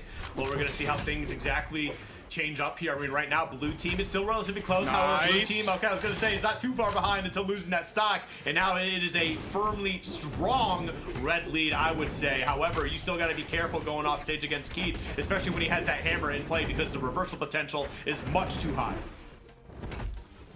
Gonna be coming back with the sweat beads. Vortex is not able to give him a hit or anything like that so that he can get back to the stage, because members of the red team were there to kind of deter that option as well. So great edge guard, great defense there from the red team as Keith was respawning or moving back over towards the stage, recovering. Oh, okay. That which one's it gonna be? Yeah, that was really terrifying, man. Getting the GCT light into the recovery. And again, it's not like there was that much damage, but just how high up they were. It scares you a little bit. It shakes you to the core. However, things are going to even up, really relatively even so far. So great stuff from Blue Team after a little bit of a rough start. However, Red Team kind of picking up where they left off, trading back and forth with these hits, kind of passing Blue Team members back and forth. Vortex, again, still a lot of damage. They've done a great job coming back into this one. Vortex, he takes a side sig all the way from the right side of the stage, so he's still going to be living with that Kaya defense as well. See if he can play this one safe while still being a part of this game. Little weird, like single hit team damage is coming out. Phronix, he's able to get the dodge up to touch the wall and reset his jumps. There's a big side air hitting his teammate and Tax Evasion. There's the side light. There's the stop side air. Is there going to be a turnaround here? It starts with the weapon toss from Vortex, but the recovery from Phronix is going to completely split those players up. But that's huge. That's a big pickup there. That's another stock in your favor. Dude. Oh my God, the reversal, the GC down 6. I believe that was the touchdown. Yeah, from Tax Evasion. Just gonna be able to grab that, whip him to the other corner. Oh my God. Vortex had like 250 damage on that stock before he finally lost. Oh no! What are you doing, Phronix? Oh no, dude, that was a yellow KO from a low strength legend off the top with the spear recovery and the blast zone, dude. Oh, Skip, not like this, man. It might be over, man. That's such a huge stock loss here, and I'm not trying to write tax evasion out. It's just that blue team has some crazy team. No, man, I'm sorry, you can't convince me into this one. I'm sorry, it's nothing against tax evasion. It's just like Taros. Dude, it's a Taros versus a Taros and a Kaya. What's the advantage here? Nah, man, it's trust tax evasion 2025. He can do this one. He's just gotta play it so carefully. He knows that if he hits an axe, and like Heath is gonna be right there, which is why he didn't go for the end light. He went for the single hit side light. Okay, but now you're off stage. Kaya's looking for these pogos, has no problem throwing that out. However, okay, a couple strong hits here. Tax evasion has to play so. You know how hard it is to play super elusive as a Taros? It is not the easiest thing in the world. He can take like one more recovery. Come on, man. The IRS is at your door. I want you to slip out the back door. Okay, he's able to run off the stage because of how far away Vortex was. He has hammer. I'm liking this as the weapon swap here. Oh no, the side air. And Keith the Poo Poo and Vortex are your SEA Summer Doubles champions. Man, that's so unfortunate, that hurts. man. That really hurts. It really comes down to that game 4 miss combo. If you just land it, man, that means you get that stock out of the way. Keith doesn't come in, and even though you get that combo, he doesn't get the punish on you to be able to force the game 5. We've been the reset, which means this loss wouldn't be that big of a deal because you'd have at least 2 more games. I think it really all comes down to that. It's really important, but that is kind of the name of what we've seen so far, is just red teams drop team combos. If they clean that up, we could be having a different champion here. But I do want to go right back and congratulate Keith and Vortex for winning it all, man. They played really clutch in that last scenario there as well. A huge combo at the top from Vortex, the yellow combo. I believe, I don't remember what the combo was exactly, but still, getting a stock that early was nuts. Yeah, that was a huge game-changing moment. Now, Vortex like only put out 382 damage, and like one of the reasons that number is so low is because like one of those KOs was that yellow KO off the top, so you don't have to do 150 more damage in order to find the KO, or wait for Keith to find the other 5 KOs like he did that game because he plays Taros, and that's what you're supposed to do is Taros. So, dude, the one KO that Vortex got was that yellow KO off the top. Huge game-changing moment. It's like it's really tough to see the red team lose the previous game because like they dropped something rather than something that the blue team did that outplayed them. Like that's really tough to watch. But then even off of that, you see the next game, that recovery KO in yellow from Vortex. You see the moment at the very beginning of the game where Vortex lost his stock super early in the game and he was able to rally back, find the yellow KO off the top. There was also a moment in the game where he had like 250 damage on his stock before he ended up losing that as well. So man, it's like that early hiccup for Vortex didn't stop him whatsoever, and that major hiccup from the red team in the previous game, it felt like that was the final nail, man. That's so tough. Yeah, I mean, hey, it is what it is, right? Yep. Things happen. Yep. And, I mean, we got to have a champion at the end of the day, right? Unless, like, servers go down everywhere and, like, internet is out and, all that stuff. We have to have a champion at the end of the day, right? Just all circumstances coming through. But, hey, congratulations to Keith and Vortex once again, man, representing SEA. And if I'm them, I'm like, you better make us the #1 seed next time. Like, we've shown it. Like, we've shown it, all right? We know what we're about. But that is going to be it for us today. We do have more action coming up in a little bit later, plus a lot more action the rest of this weekend. Sparky, any last thoughts? It's going to be a great weekend of Summer Doubles. I can't wait to see what the other regions have in store for us. Want to give a last-minute congratulations. 3rd place, Plum and Yumpio, and 2nd place, Phronix and Tax Evasion, and 3rd place, Keith the Poo Poo and Vortex coming out with the gold medals around their necks. All right, well, that'll be it for us. We'll be right back. I think we got MDNA coming up in just a little bit. Looks like, hey, probably about 30 minutes here. So, hey, you know what? This is a good time to get some brunch. Maybe go for a nice walk outside. I know the weather outside here is pretty nice. So, we'll be right back. Don't go anywhere. enemy dome. We'll see if they can find a way to get things going here. Right now, they're off to a good start against Blue Team. However, Nice! Takes him out. That was huge. that's definitely super Oh, and then big. Sire, dude, Sire going crazy. He grabs that too. Plum was setting up for the grab, but he was. Yumpio is gonna lose that first stock, but Red Team is not far behind. And that's what I'm talking about, man. Plum is just going crazy with these rounds. Set up nothing. Yumpio gets back on the stage, goes over the top platform, does the rainish with the Trying to just play out the back foot here. Gonna allow Taxivation to be the aggressor, and they'll pick up anything as they can. But that is gonna be nice. it up. Taxivation got the ball inside it right after that. GC side sig from Taxivation.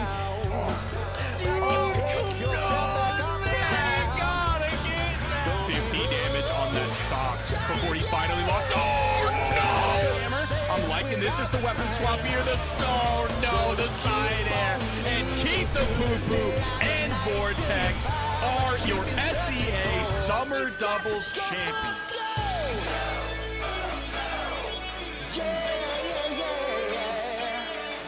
Don't stop till you got the go.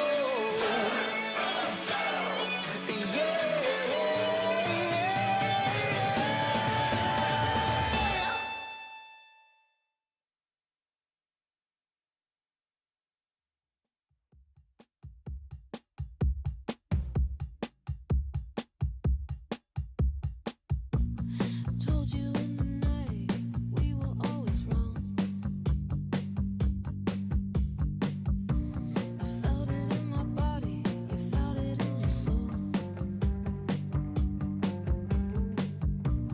Tell me what the back of the packet says. Do you wanna go there, painted red? Hot as fire, it's gonna burn. Walk away, did I make you turn? 'Cause what was I to do? You never said sorry.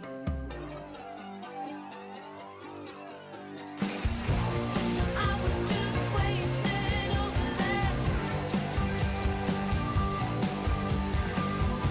While you were deciding if you care, are we just sliding, sliding, sliding?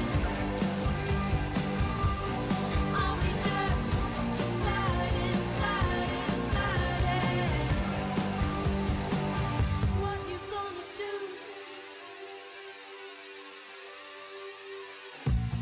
Making up stories, feeling quite rough. I'm pulling on your t-shirt, I've had enough. Don't you want to lose it all? Standing still, I'm feeling small.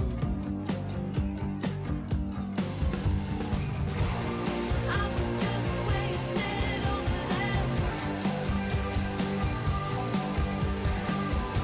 While you were deciding if you care, are we just sliding, sliding, sliding? Are we just sliding, sliding, sliding? What you gonna do?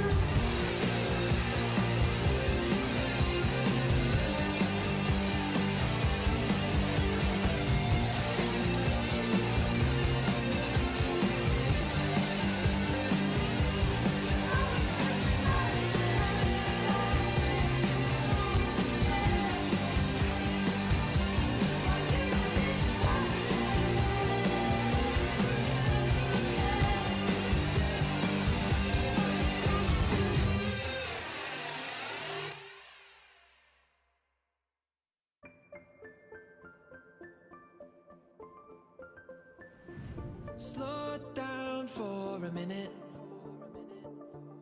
Let's just enjoy the ride. 'Cause we're living in the moment. Don't let it pass us by. I've been looking for a start. You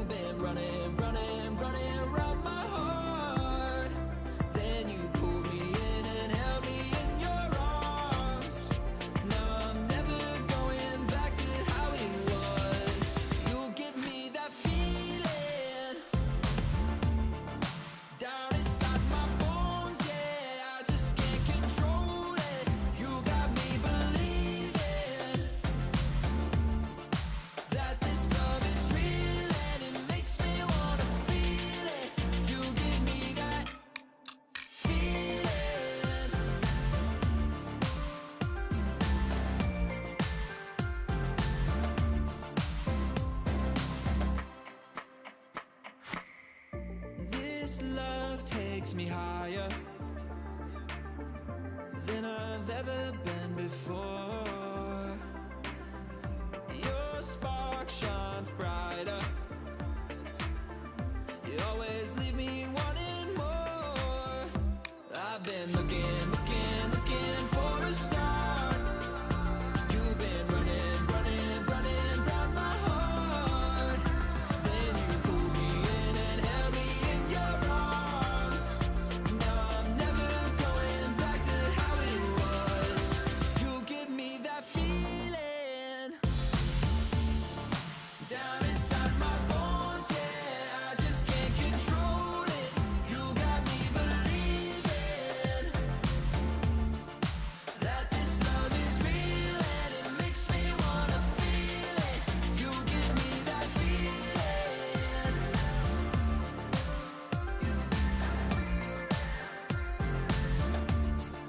You give me that feeling.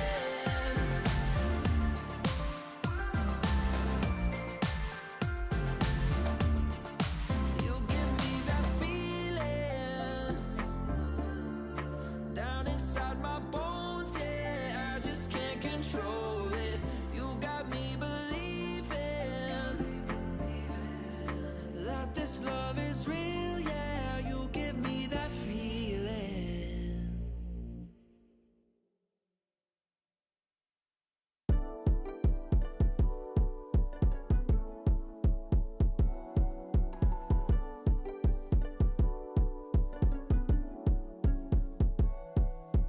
You've been waiting for me, I've been right here, now you see. All along I was the dream, can you make it up to me? Up, up, up, take it up a notch, notch, notch. I've been patient, it's true, I had faith you would come through. I'm done holding up for you, tell me what you gonna do. Up, up, up, take it up a notch, notch, notch. Yeah. Show me what it's like to carry me. All the world's already at my feet. I don't fall in love so easily. Make my heart beat go. Can you make my head, my mind, following my heart? Love me now, show me all your cards. Don't give up, you know you got a lot to prove. You know you got a lot to prove.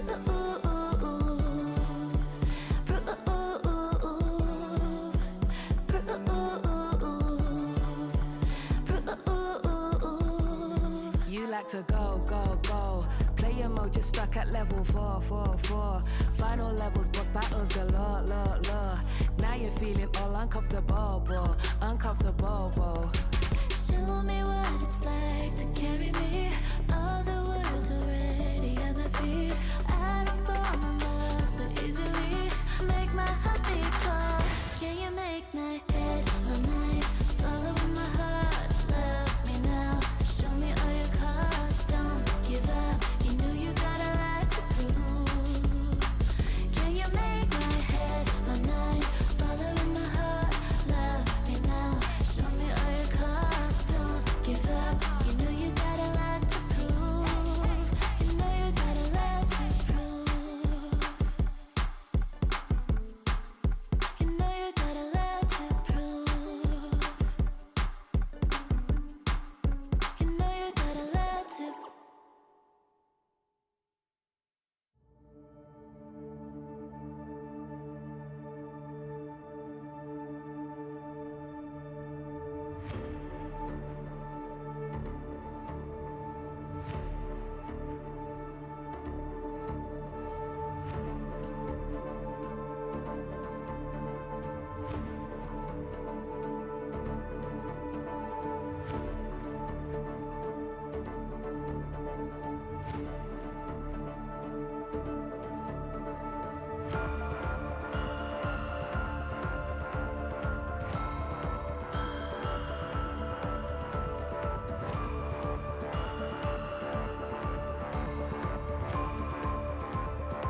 control now.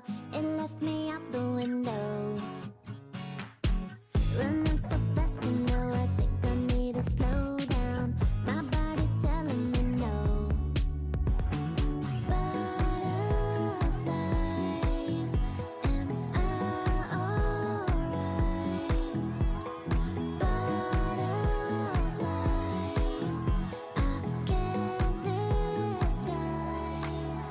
No, feeling kinda drunk, hit me like a sucker punch. I know it's kinda dumb, but I'm young and having fun. Don't want no other. You melt on me like butter. My pulse so fast I can't breathe. Don't make me suffer. Just wanna be a lover. Why can't you see?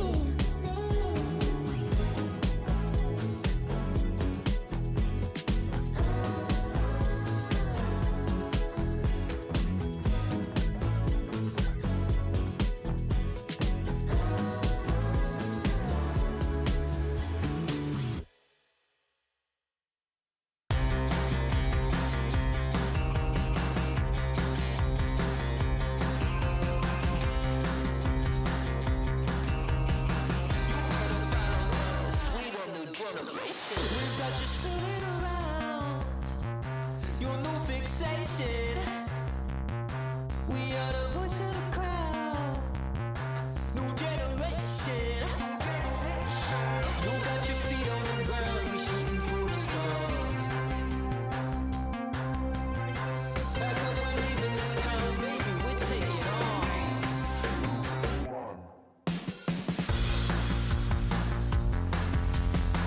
We got that new thing, yeah, we got that hot touch. We got that new thing, yeah, we got that hot touch. We drum a different beat, you better listen up. We got that new thing, yeah, we got that hot touch. The kids are on their feet, you better listen up. We got that new thing, yeah, we got that hot touch. We got you spinning around, a new sensation. We got the city locked down. You better follow us. We the new generation. We're making moves in the dark. We shooting for the stars. The future's waiting for us. That's right. We're taking off.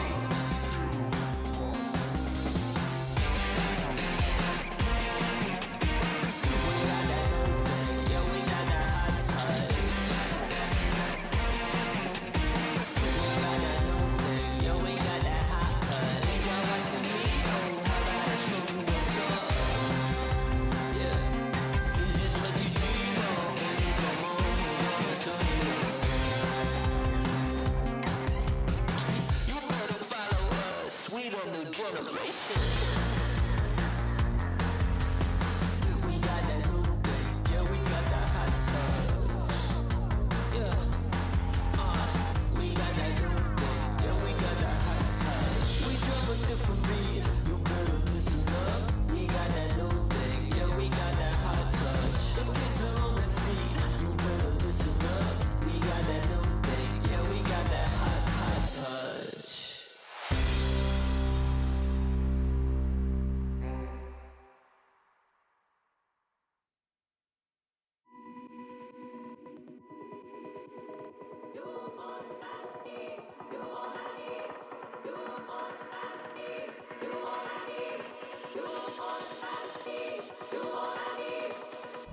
Do you know where we'll go? You've always been home to me. No, for what am I to do? I'm in love with you. Open your heart, you'll see. You are all I need.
and a daughter, sister, brother, son, and father. You've been trying harder. Rise up and show 'em as a mother and a daughter, sister, brother, son, and father. You've been trying harder. You've been trying harder. You've been trying harder. You've been trying harder. You've been trying harder. You've been trying harder. You've been trying harder.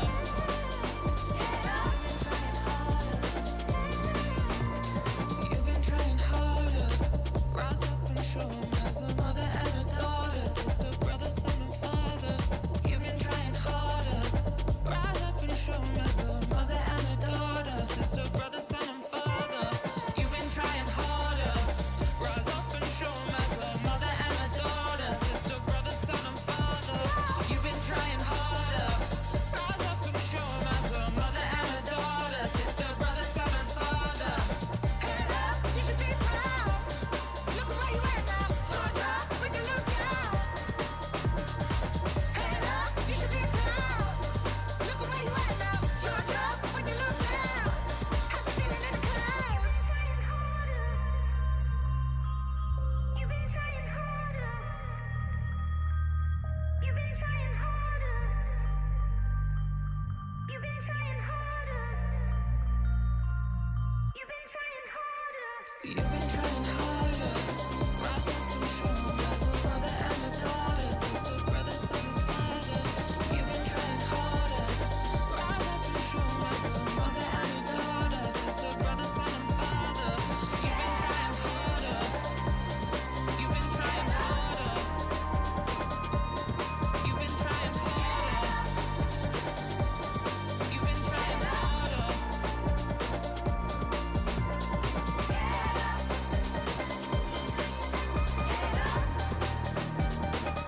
You've been trying.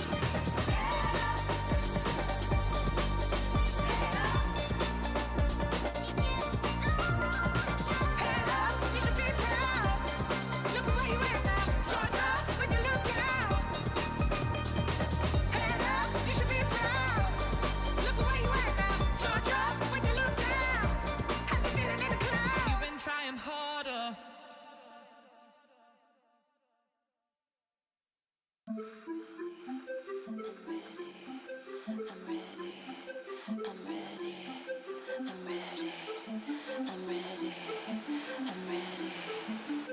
Are you ready? Guess you thought that I'd be wiped out. Sat alone with the lights out. Crying every night for you. Breaking myself into two. Guess you thought that I'd be on my knees. Put up a fight, working on my plea. Trying to get back to you. Guess you didn't have a clue.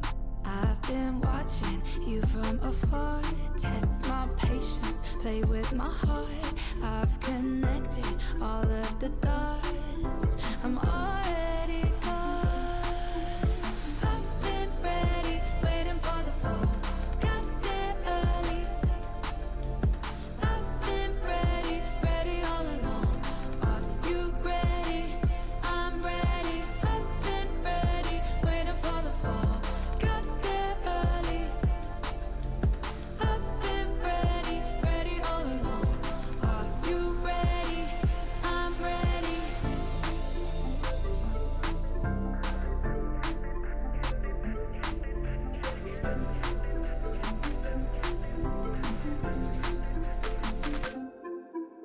Funny how you still think of me. You pulled the plug and I was happy to leave. What did you want me to do? Guess you didn't think that through. I've been watching you from afar. Test my patience, play with my heart. I've connected all of the dots. I'm already gone. I've been ready, waiting for the fall. Got there early. I've been ready, ready all along. Are you ready? I'm ready. I've been ready, waiting for the fall. Got there early. I've been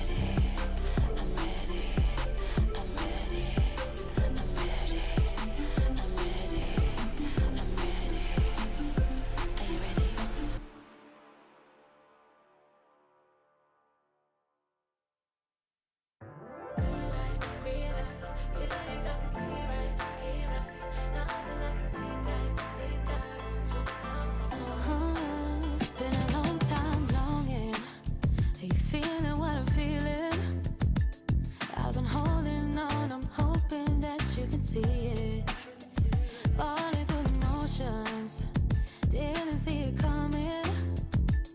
Take it one by one, I'm diving in any moment. Is it true? Just say the words, I'll risk it all on you. Just give me the rules, read the room. I'll up the stakes, I'll bet it all on you. We got nothing to lose, 'cause you got the green light, yeah, you got the key right. Nothing like a deep dive into my heart. Baby, got the green light. If you're ready, you can be mine. Nothing like a deep dive into my heart. Firing through my senses, so close that I can taste it. Wanna dance all night, wanna hold you tight, and I mean it. I want you in my memories. Let's write some together. Wanna take this chance, wanna make those plans forever. Is it true? Just say the words, I'll risk it all on you. Just give me the rules, read the room. I'll up the stakes, I'll bet it all on you. We got nothing to lose, 'cause you got the green light, yeah, you got the key right. Nothing like a deep dive into my heart. Baby, got the green light. If you're ready, you can be mine. Nothing like a deep dive into my heart. Green light, yeah, you got the key right. Nothing like a deep dive into my heart.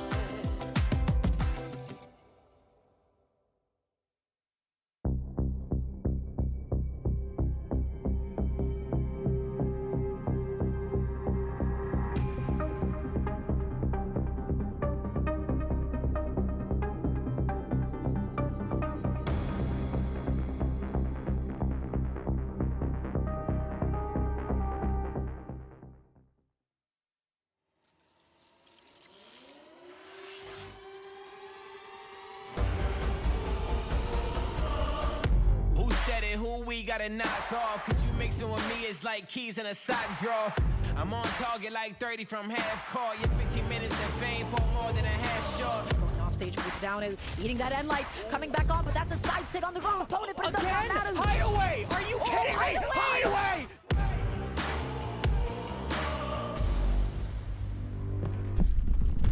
Flex what I got till I break the mold. Weight on my shoulders, don't ever fold.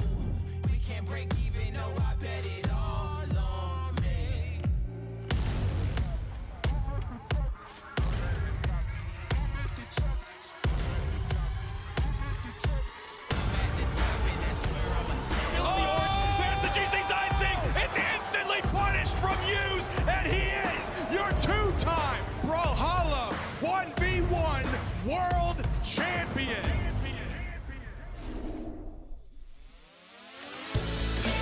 What is up, Brawlhalla, and welcome back to the Summer Championship. This is the 2v2 weekend, and we are getting right into things here in the Middle Eastern region. How are you feeling, Dara? I am feeling quite well. I'm super excited to be here. Polly, it has been a while since you and I have had the pleasure of commentating together, so I missed you. I missed you very much, my friend. Welcome on in, everybody. We are, of course, once again in the Middle East region. We're going to be kicking it off from, I believe, the top 4 side of things. This is, of course, Two's weekend. Last weekend, we had singles. And so, you know, what we've seen from Two's so far, I feel like, honestly, there's not been that much of a deviation in the meta. There's going to be a lot of Telos. I feel like there's going to be a lot of Ogrim, a lot of Bryn, as always. But you know, right now I'm taking a look over. I believe we're going to be opening off with Winners Finals, where we have Fixel and Poe teaming up together up against Hebi and Itami. So I'm seeing a Wushang, I'm seeing a Telos, I'm seeing a Sidra, and I'm also seeing a Zol. So what does that mean, my friends? Lots of Axe, lots of Hamlet, lots of Wushang, a lot of the classic picks, but then Sidra, of course, just such a dominant legend in the 2 setting. For sure. And I mean, I gotta address the elephant in the room right now. We have Poe and Fixel in the lobby. There's been 3 doubles tournaments in the MENA region, and they have 3 gold medals, Dara. Last tournament, they didn't drop a single game. They didn't drop a single game in the entire tournament. Guess what? They haven't dropped a single game yet thus far in this tournament either. These guys are called GOATs on Challenger mode, and I've gotta say, that is a very bold team name to put, but I'd say it's very, very accurate. Yeah, so the question is, the narrative at the moment is there going to be anybody that is able to usurp this team? Is there going to be anybody that's going to be able to stand a chance to them? Well, you and I are just going to have to find out. Everybody, this is winners final. So of course, whoever gets knocked down is going to be sent into elimination semis. And let's kick it off. We're going to be going to Demon Island for game 1. All right, going to Demon Island for first one here. Fixel and Poe, one of the things that make them such a dominant force in the region are how well they're able to synergize with one another. Not only are they the two, apart from Comer, they're the 2 best ones players. You already see thus far in this first stock how they're able to combo out heavy. That's right, but right now Itami is going to be off stage. The N6 is going to be coming through. Fixel is going to be able to get the ground pound. Oh my gosh, who is going to be going down? Fixel makes it back on. Itami throwing away the stock for no reason whatsoever. Just like that, that's the blue team. That's Poe and Fixel. Whoa, wait a second. Heavy's on last stock?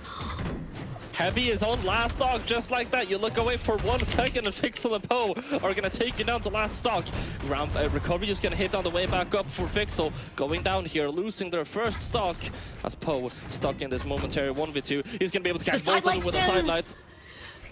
He got them both stacked, and that just means you have to cover one of the options, and then somebody else is going to get their jump called out. Heavy's going to be going out there for the ground pound. Poe makes it back on. We've not seen a lot of 2s play. This has just been a lot of individual 1v1s, and Fixel and Poe have been winning their respective 1v1s. Fixel with the whiff punish with the stomp sail. Heavy's trying to make it back onto the stage. Itami with an amazing interruption and saving his teammate, but not for too long. That's a stomp sail. That's Itami off stage. Can he get this edge guard potentially? The neutral comes through.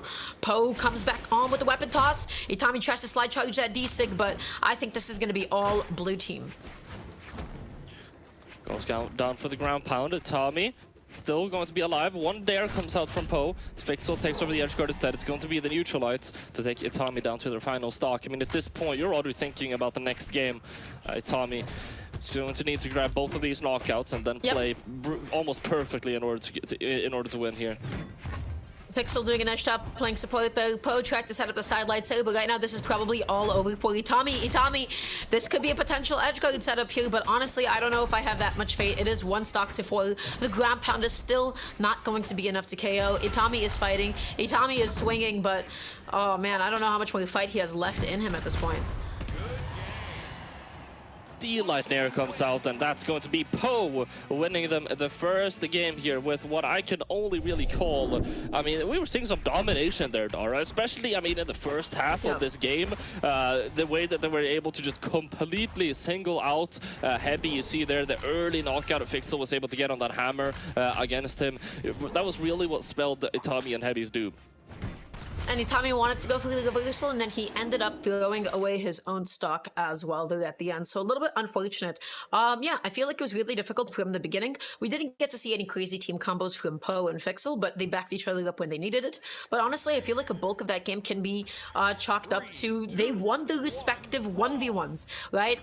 They're never really playing too well with each other. We'll see if we get to see more of that synergistic 2s play. But we'll see what Heavy and Itami have to offer us in game 2. We're moving into it. Poe, already we're seeing Itami on the offstage, able to get an early knockout. That's going to be Fixel, already down to their second stock. What happened? Did you see that offstage play? I was looking at Poe. I was looking at the right side. It all ended with the ground pound, but Fixel, he gets the N-Sig. It's going to be on his own teammate. Both members of the blue team, they have to find a way to be able to make it back on Heavy, D-Light, Sire. Tommy, no position to follow up. The GC N-Sig going to be coming through as well. Poe keeps on going through the sidelight, so they keep jumping over it. Itami making it out successfully. Poe left without a weapon. Fixel is off stage against Gauntlets, and Itami, he is out for blood. Fixel's on his last stock. Dude, if I am going up against like the best and the second best 1v1 players in the Middle Eastern region, the last thing I'd be thinking about doing is trying to single them out in a 1v1. But Itami is somehow doing it successfully. To do it again.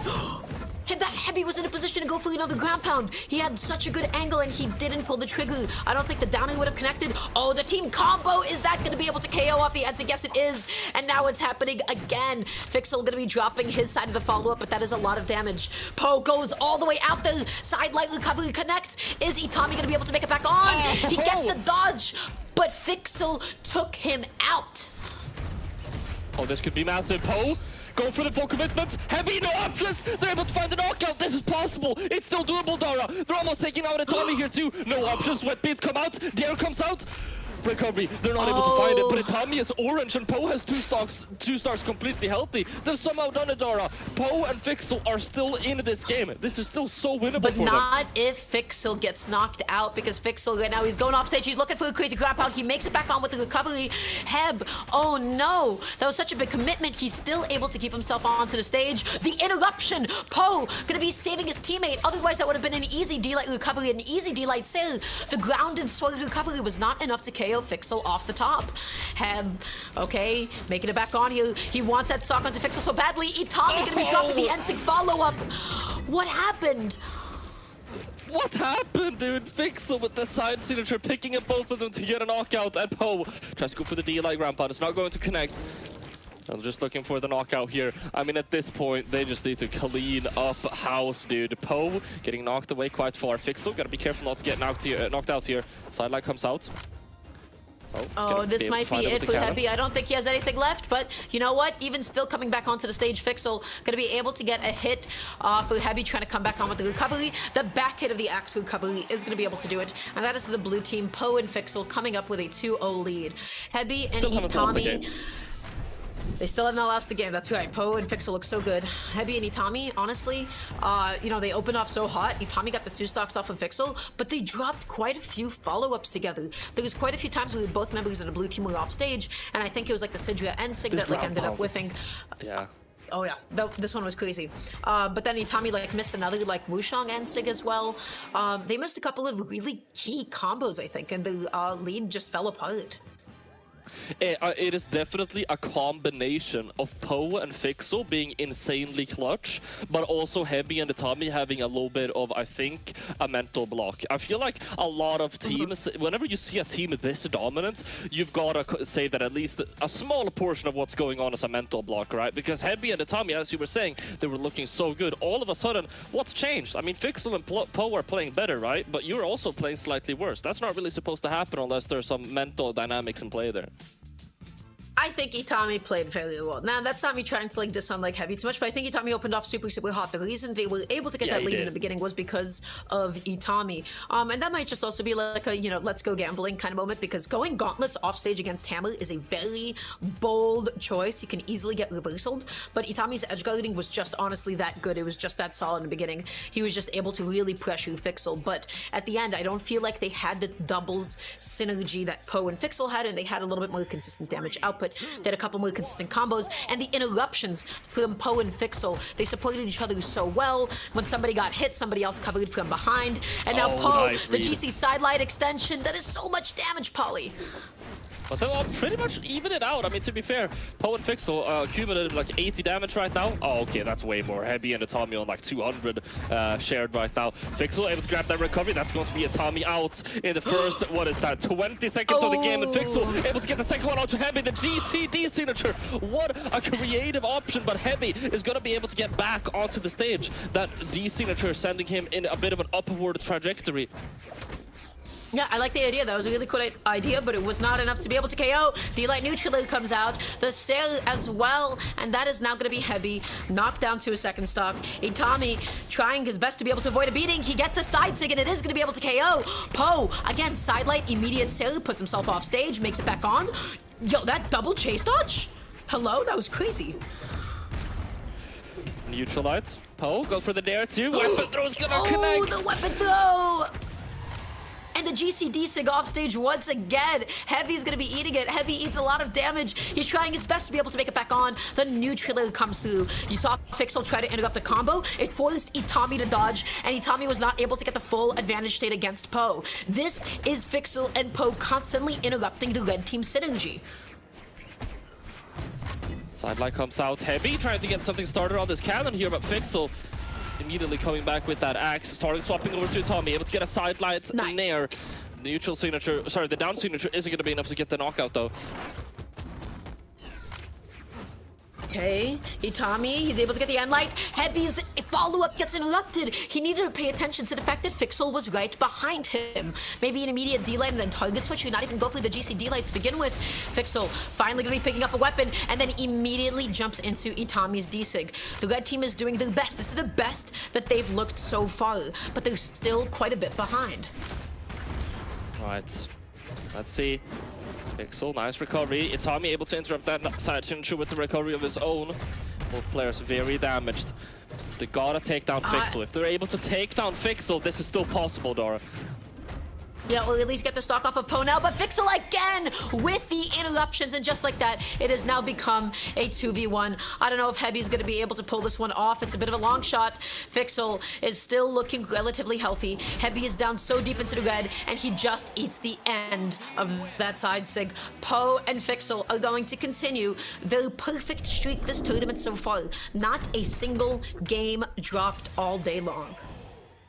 Now keep in mind, perfect streak thus far, yes, but it's also building on top of the perfect streak that they had last tournament. So like, not only have they not lost a single game in this tournament, but it's like their second tournament in a row of doing it, and they've gotten their way all the way up to Grands by doing that. It is insane how just dominant this team is in the Middle Eastern region right now. Yeah, they're absolutely crazy. But the thing to take away from looking at that set and how that played, you need to look at what actually succeeded for Poe and Fixel, right? Because even though Heavy and Itami, like, they had like the really crazy edge cards in the game too, the thing that made Poe and Fixel so consistent is their situational awareness. I'm gonna say it again, it was their situational awareness. And you saw this every single time. Heavy and Itami, towards game 3, they had more setups. They were beginning those team combos, but Poe and Fixel, they did something very important. They stopped it. They looked at what was happening around them, okay? And when they saw one of their teammates was getting hit, there was always somebody else interrupting, stopping the combo, or sometimes even getting a KO for it altogether. Heavy and Itami, to be able to match the synergy of Fixel and Poe, they need to know when can they actually combo, when are they in a position to go ahead and go for that risk, because in a 2 setting it's not actually guaranteed. You can always get interrupted, and when do you go for the target switch? When do you sometimes just choose to do nothing? And it felt like they only chose option 1 all the time. They only chose to go for the combo extension, and as a result they got interrupted, they got punished, they lost their advantage, and then they got sent off stage because of it. So Poe and Fixel, they look phenomenal. Let's see if there is going to be anybody that stands up to them. But now we're jumping on over into the elimination side of things. And these are some underdogs here in the elimination side of things. This is going to be a game for 5th. Yeah, this is going to be a game for 5th. We've got Introvert Tahir and Fox Mina going up against X Edit and Nad here. Now, Introvert Tahir and Fox Mina are 2 names familiar to me. Introvert Tahir, of course, I'll say this every time I cast MENA, but Introvert Tahir practiced and played on the EU side of things for very, very long, as most of these players have. Introvert Tahir, most notoriously, is one of the ME players, though, who were really able to make a name for himself in the European side of things. Apart from Fixel and Marker, have also been players that were able to do that. So teaming with Fox Mina now, which is also a fairly established name in the Middle Eastern region. On the other hand, X Edit and Nad, we haven't seen them that much. We have, however, seen them deeper into top 8. They have gotten themselves a bronze medal previously, which Introvert Tahir and Mena have no medals. Yeah, so it'll be exciting to see them go at it. It's actually, I feel like we probably casted them at some point or another, but this is not a region that we get to cast the most often, so I would not be able to tell you off the top of my head on who they're going to play or who they're going to go. And you are correct, this is going to be for 5th. This is to go ahead and get into elimination semifinals.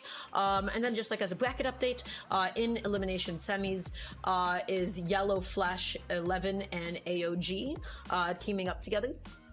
And then, of course, the team that we just got to see lose on the winning side is going to be sitting in elimination finals. So right now, we're just waiting for everybody to pile on in.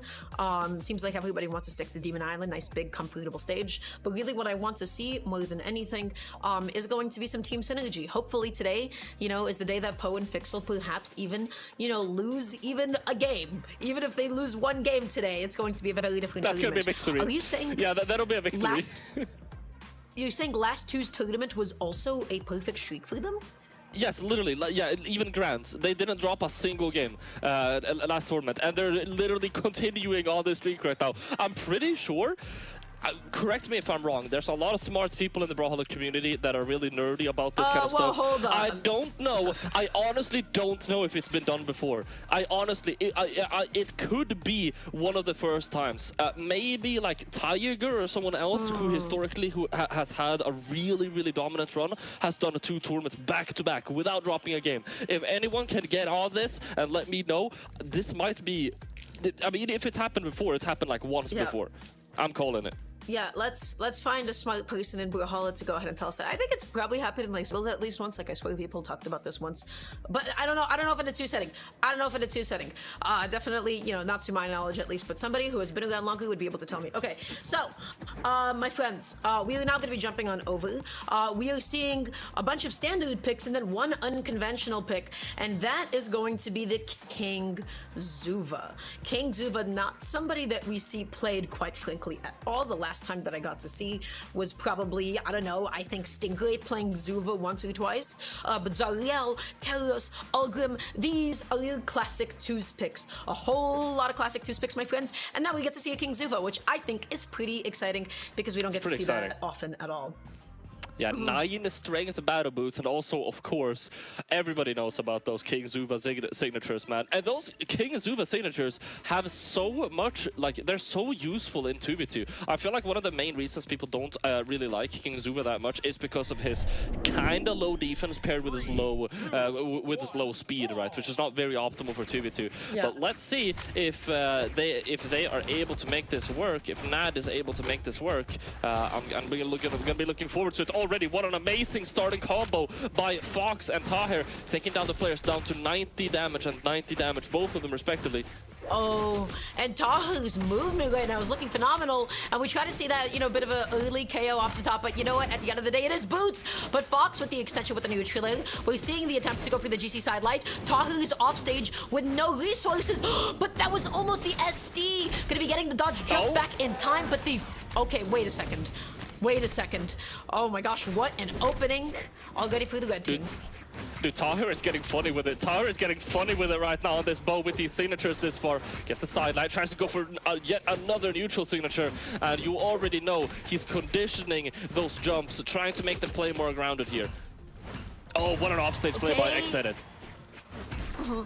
And X-Edit is also going to be able to get the good cover to take the stock off the top of the blue team with a gentle lead at the moment, as long as Nod could play a little bit back here. He gets a Sire, the neutral extension as well. They're putting the pressure onto Tahu, and then they caught the red team stacked with the last hit of the boots and light. All right. Let's see what they're able to do. Not able to get a little bit of a starter here. Catching both of them, but unable to find that follow-up there. Side signature comes out. Not going to knock Tahir out just yet, but Fox Mina able to take down X-Edit. Tahu gonna be going for the GCD sig, actually hitting grounded. I don't think he necessarily expected that. Sidelight neutral true combo. X-Edit tries to go for a really crazy end sig. I like the idea, keeping himself safe as much as possible and waiting for his teammate. Okay, Tahu eats the recovery. Both members of the red team in a jungle situation, and the recovery comes through. The blue team gonna be taking out one stock. Fox is gonna be off stage, and he fights his way back on. And I can't believe that Tahu connected that neutrally. Recovery in the air, tries to go for the exhausted recovery too. Tahir getting a little bit swarmed there in the anti-air by X-Edit, who's playing phenomenally right now on this land. But what was that? We're seeing a little bit of an unfortunate friendly fire. Yeah, a little bit unfortunate there. Okay, Nod comes in there, and then X-Edit almost kind of ends up interrupting the combo, but X-Edit going to be hitting both members of the red team stacked. That is a lot of damage onto Tahu. That is also a lot of damage onto X-Edit here. Fox eats the neutral recovery. Oh, tries to go for the downer as a dodge read. He wasn't able to get it. The nice counter hit there, and now this is so good for the blue team. Can they get one of them? Can they get one of the members of the red team? Yes, they can. That is Fox out of the game. And that's going to be Tahir soon to follow. Exedit and Nad with the first game here under their belt. As we move into the second one, I'm already looking at, are we going to get any legend swaps? I feel like there's a lot of room here for legend swaps. I'm primarily thinking about Tahir going to, I must say right now, we all know it. We're all thinking of it. Tahir, why aren't you on lands? Tahir, we're waiting for the lands. I'll be here waiting. We'll see. We'll see if we get it. So far, he's on this aerial. I know he wants to play Vector. I know he wants to stay on that bow, but get a lance in his hands. We'll see if it happens. But right now, I have to say I'm impressed with the blue team so far. Not an X edit. The combos were good, but I feel like they just caught the red team stack so many times. So many times the red team, they were off stage at the same position at the same time. So many times the red team, they had to land at the same time as one another.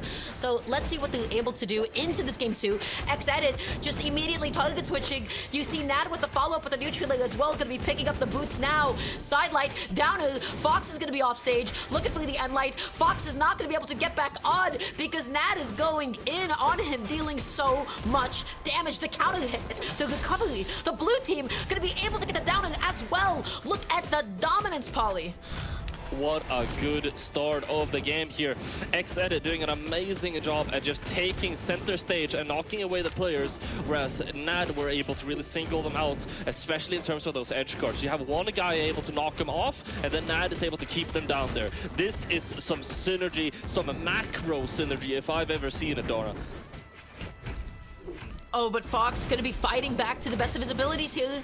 Okay, he's getting stacked here, he's getting comboed. Dude, Exedit is just in his flow game right now. This is insane. Everything that he's looking for is connecting Tahu. That should have been the jump neutral to be able to punish. Is that going to be the end of non-stock? The answer is no, because it still bounced on the stage. If it was a little further to the right, that might have been it. The red team, they're able to take a breath, but not for too long, because they're both deep into the red, as even as the stock count may be. It is Zariel, it is Teros. They could get a crazy stock, but I think that's already going to be Tahu gone. Fox fighting for his life here. Recovery. Now Tahir on in the air, able to get back to the ground though. Fox Mina able to cover for their teammate there. Oh, but they're trying to extend for yet another anti-aerial play. I feel like they're just absolutely grilling both Tahir and Fox Mina right now. They get one opening and they try to go for so many extensions, but Tahir, but what a nice opening, but there's the knockout. That was not worth it, because the blue team, they still had another stock left. And just like that, Tahu is out, what seems like a little bit too soon. Fox has to fight one stock versus three stocks. N-Light, D-Light, so is this going to be it? Sidelight, neutral into the recovery. A perfect combo, beautifully executed. Fox and Tahu are suffering. The synergy between Exedit and the synergy between Nod are excellent. They have the combos, they have the interruptions.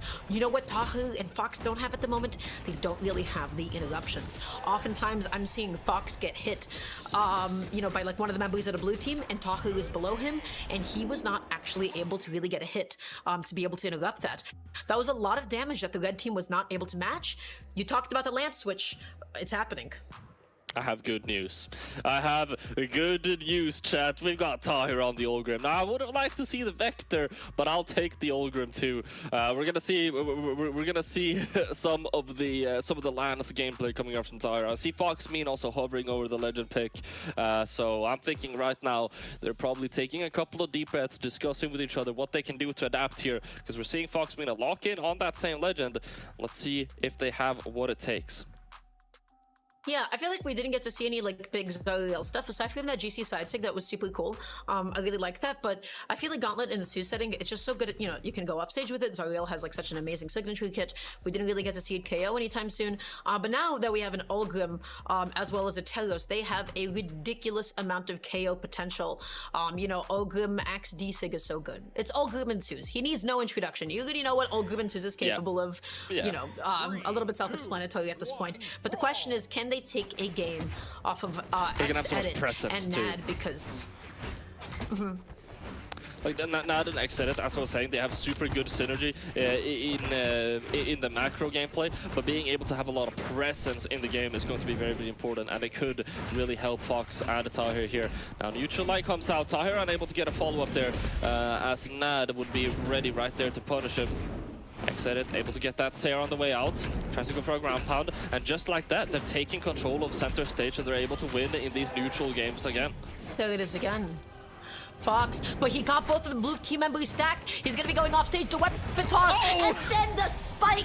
If he was a little bit above, if he hit the side of the stage, and not exactly, he got hit by the funny angle. He got hit by the diagonal. He was down a little bit too low when he went through the down air, and he threw that stock away. It was gone. And now, all of a sudden, the blue team, I would say they have a lead, but actually they don't. It's still the red team that's ahead.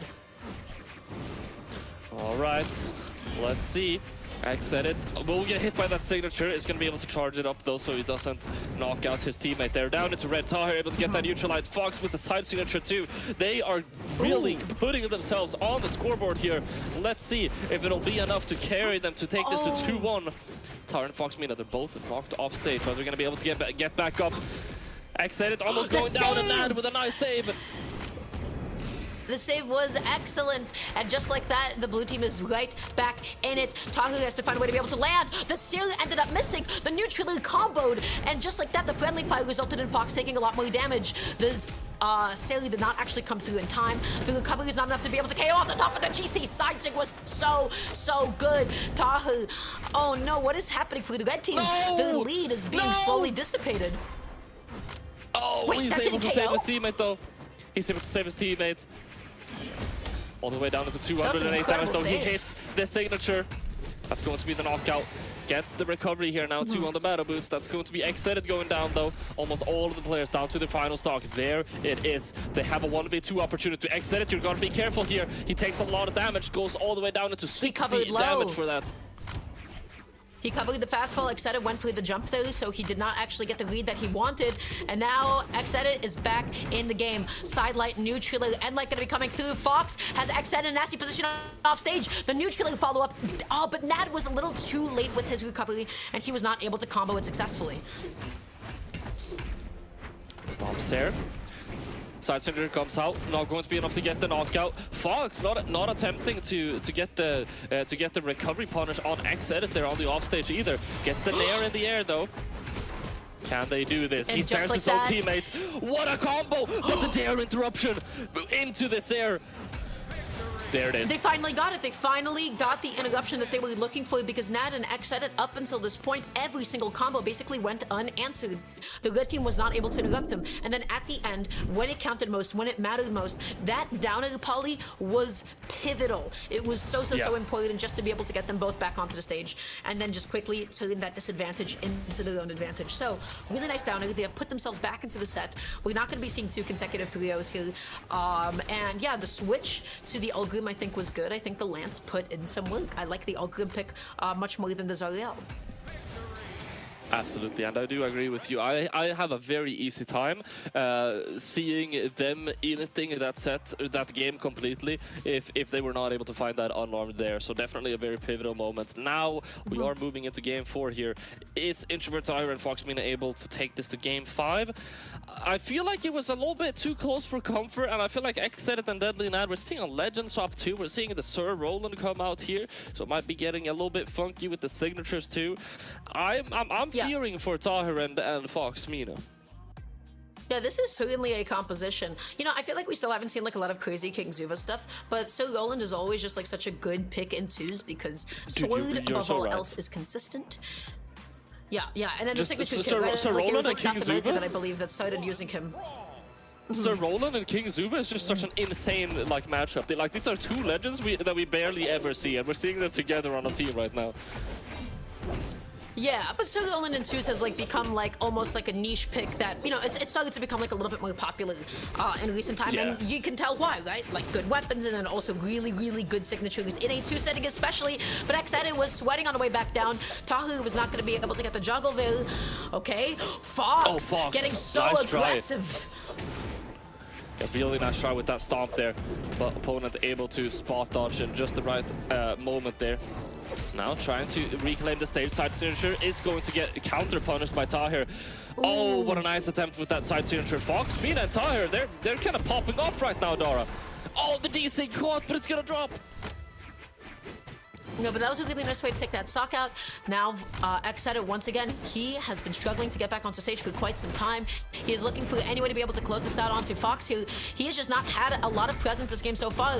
The sidelight, he wasn't able to get the sidelight down to the combo, and Fox was just still going to be able to KO him nonetheless. That was not an amazing first stock for X Edit, and now Nad has to find a way to be able to make it back on. I'm surprised that he didn't. The red team, I believe, did not go out there threatening with a downer or ground pound, because all he had left was the dodge. Okay, that's going to be Fox down to their second stock. This is still very possible for Nad and Exit if they're able to take out Tahir here, if they're able to take him out quickly. You see Exit trying to target him a little bit while he's on this sword. He's going to eat a side signature for it though, as both of them are getting quite damaged. Able to get a two-piece. Nad pushing Tahir away. The D-light is a little bit premature though, and the side signature. Fox Mina is so good at using these call-out signatures, Dora. How many of them has he used? I've lost count. Yeah, and all of them have ended up connecting, and the Sire comes out. This is not looking so good of a game for the blue team. It feels like they're constantly split up. They're not really synced up at this point. X said it. He's going to miss that side light. He tries to go in there. He's not going to be able to get the punish in time. Fox is all over them. The downer scoop is finally going to be able to do it. Oh, Nad. Oh, my gosh. The side light side sig? Only a combined 90 damage right now onto Nad and Exit. It is still definitely very possible here if they're able to play a little bit more together. As you were mentioning, Tahir and Fox Mina have done such an amazing job at splitting them apart, but we're seeing them really playing well now in the separate 1v1s. We're seeing a completely even out situation right now with Fox Mina actually going all the way down into red. Are they able to rack up this damage? We see the D signature. It's not going to connect though. Gets another combo. Tahir is able to punish it. The layers upon layers, but now it is Fox that is offstage without a weapon. He's threatened by the boots. Oh my gosh, Nad is going to be able to... Oh, the interruption, it failed. The downer didn't end up coming through. Tahir is going to be basically all out of options. What happened for the red team? It was an interruption that was not successful, Polly. He was able to fight that 1v2 to the best of his abilities. He went for the target swap. It was successful. That's the side light. The X edit with the end light. No cell follow-up. Let's see, Tahir. Not able to get the landing just yet. He needs to be so careful, and you already see Exit ready with those neutral signatures. The Sire is gonna find the hit, and that is going to be Nad and X-Edit advancing into the bracket here. Wow, what a comeback we just witnessed, Darmgar. Yep. Yeah, so that last stock, I'm going to tell you what happened. There's two big things that had happened. Number one, red team, they got split up. When they got split up, the blue team, they played the individual 1v1s so much better. They constantly had red team playing on the back foot. The second thing that happened, I believe it was Nad edge guarding. One of them, I believe it was Nad edge guarding Fox, and Tahir was right behind him with the lance, and he went through the target swap. Tahir ended up missing, I believe it was his side light. He went through the target swap. He ended up getting him off stage, and then there was another missed interruption, and I believe it was Fox the first one to actually go down off stage there. So that like off stage, the edge guard, excuse me, from Nad was super good. That was really nicely done. I think a lot of this game can chalk up to a couple of missed interruptions from the red team. Those missed interruptions, they could have disrupted some really key combos. For sure, and also blue team being able to really separate them, and they were really winning in the 1v1s towards the very end of that game. Now we are going to throw it to a break very shortly. One final thing I want to mention, Darmgar, I found this very funny. On the stat screen after the game, not a single player did more damage than they took. Like, it's almost for always for like the losing team, they take more damage than they deal, and the winning team, they deal more damage than they take, right? But everyone took more damage than they dealt, and that's because there was just so much friendly fire. I think it is just so incredibly rare I see something like that. I found it very interesting. Either way, Dara, we're gonna be back right after this break, so guys, don't go anywhere, and we'll be back with more Middle Eastern action for you guys.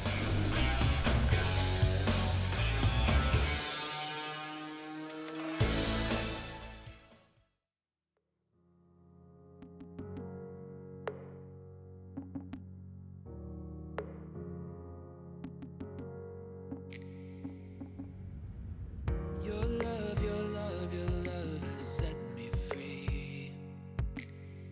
Hold every moment like an eternity. Standing beside you into the unknown. Whatever we walk through, we're never alone.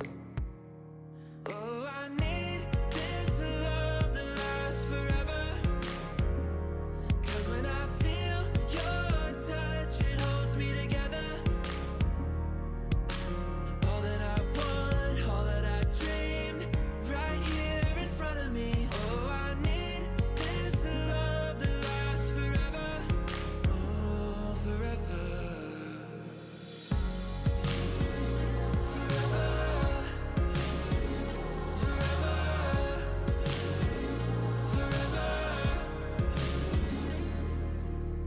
Your love, your love, your love is a mystery. It take every day to explain what it means to me. Tell me your secrets, I'll keep them safe. Tell me you need this till the end of our ways. Oh, I need this love that lasts forever.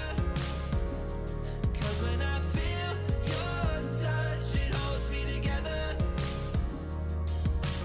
All that I want, all that I dreamed, right here in front of me. Oh, I need your love that lasts forever. Oh, forever.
Welcome back, everybody, to the Summer Doubles, to the Summer Series Championships. I am Dario, joined by my lovely, incredible, beautiful co-casting Polly Monto.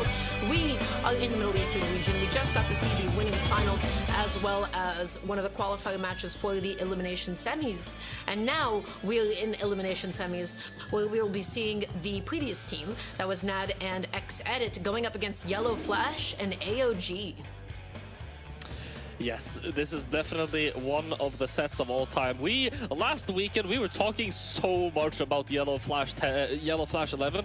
We actually never got to cast them, which is why I'm very happy we get to see them now. I have so many questions. What happened to the other 10 Yellow Flashes? AOJ, another player that I also am not too familiar with, although I can tell you right now they're locked in on the board bar, and I'm a big believer of the board bar. Yeah, so I would say that I don't know a lot about Yellow Flash and AOG. You said you talked a lot about AO Flash, Yellow Flash, excuse me, but I guess that's a cool team name, AO Flash. Tell me a little bit more about Yellow Flash. Dude, I have no idea other than the fact that their name is funny. I'm gonna be completely honest. Yeah. Both of them, I can tell you right now, both of them, they have played two official tournaments before in the Middle Eastern region, and in both of them they got a 7th. So they have already broken their curse, considering they've gotten a 4th thus far, absolutely confirmed. But if they're able to get any further than that, X-Edit and NAD are here to try and stop them. They've gone 3rd and 5th before. Because they haven't played that many tournaments, we actually have never seen a matchup between these players.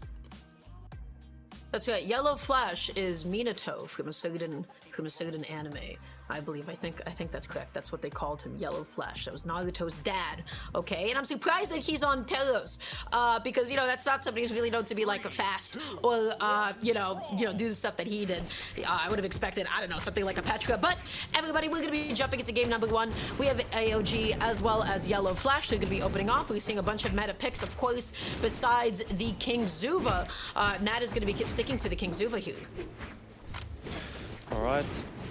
And we already are very acquainted with Exedit and Nad as we're coming back from the last set. But what is that early knockout by AOJ? That's already Nad going down to their second stock here. Oh, and that's Exedit soon to follow. Sire into the Sire. What a beautiful momentum they've got through themselves. Whoa! And that's the full-on team combo. The Dare is whoa. missed time, but the Sire is connected too. The recovery? The recovery comes out. They're going into another combo, Dora! The Dare misses again. Guys, please go practice the team combo, not twice in a row. How can you miss it twice in a row? That was almost a clip. That was almost on the YouTube Brawlhalla highlight reel. That was 2 almost clips. But Yellow Flash actually going to be able to make it back on here, is what I would say. Wait a second. Wait, that was a stock onto X-Edit? Oh my gosh. The 2v1 is going to be coming through again. The D-Light, the ground pound, the chase dodge in to be able to get back in there. AOG, that is your teammate. Watch out, buddy. Their combos are popping off a little bit too hard at the moment. The neutral, the Sire, Nad going in there with the interruption, but it's not going to be enough. What is happening? AOG and Yellow Flash are popping off. That's what's happening. They're playing so incredibly well in terms of their 2v2 combos, but X-Edit and Nad are able now finally to kind of split them apart here. Yeah, but I don't know if they're going to stay split apart for long. Nad went all the way out there so deep, able to get the recovery, and then Yellow Flash with the perfectly spaced Sire, able to punish the Sire that was coming in towards him. AOG and Yellow Flash, they opened off hot. They opened off aggressive. Their team combos, even if they ended up dropping the same exact downer 2 times in a row, they had the combos, they had the damage output, and it was just so difficult for Nad and X-Edit to feel like they were even, dare I say, playing the game. They were not allowed to play the game for like the first 50% of it. Yeah, Yellow Flash and AOJ, I feel like the first thing that we can really take away from this set is that these guys are gonna pick really like aggressive positioning. They're not looking to interrupt combos, they're looking to be the ones to always start them in every encounter that they can get. And they were able to find a lot of conversions and a lot of follow-ups that you really wouldn't expect them to. So Exedit and Nad, they're gonna have to be careful here. And this is just such a massive change of pace for them compared to the last game that we're fighting. Yeah, we're seeing the double I switch like now. Nad is going to be on the Zol, and we're seeing the return of the Sir Roland. But for the other thing I want to say, especially about Yellow Flash, his reversals were excellent. Every single time that he had somebody going after him, it felt like, hey, wait a second, he's just able to reverse the edge guard in his favor. So let's see if the red team's going to be able to do the same exact thing that they did in the game 1. We're going into game 2. X-Edit with the sidelight downer. Yellow Flash with the neutral. He has X-Edit in the corner. I love that spot dodge, and he's continuing the pressure. He is saying, what, you tried to edge guard me? You tried to go off stage against me? I'm gonna go in on you and I'm gonna make you feel bad. Nad, is he gonna be able to make it back on? And the answer is yes. Triple platform here also, might I add. AOJ is playing so incredibly well on this hammer, already putting a massive impact onto both of these players. That's Nad almost getting knocked out with that nair. They're able to find the combo. The side signature isn't going to connect though. Just ever so slightly misspaced. The Sire comes out. They're not able to find that knockout. Okay, the sidelight save comes through. The blue team going to be much. keeping themselves. Indeed it is. Yeah, that side sig could have been pivotal for them. And now it is Nad that is sitting queue, holding on to the stock queue for the blue team. Nice interruption. Stomp Sire, is that going to be enough to KO? From across the stage, it is, but it was the Sire that ended up finishing. The Sire was so optimal. Stomp, downer, they're trying to get something going. We're not seeing any big combos from the red team. What is happening on the top?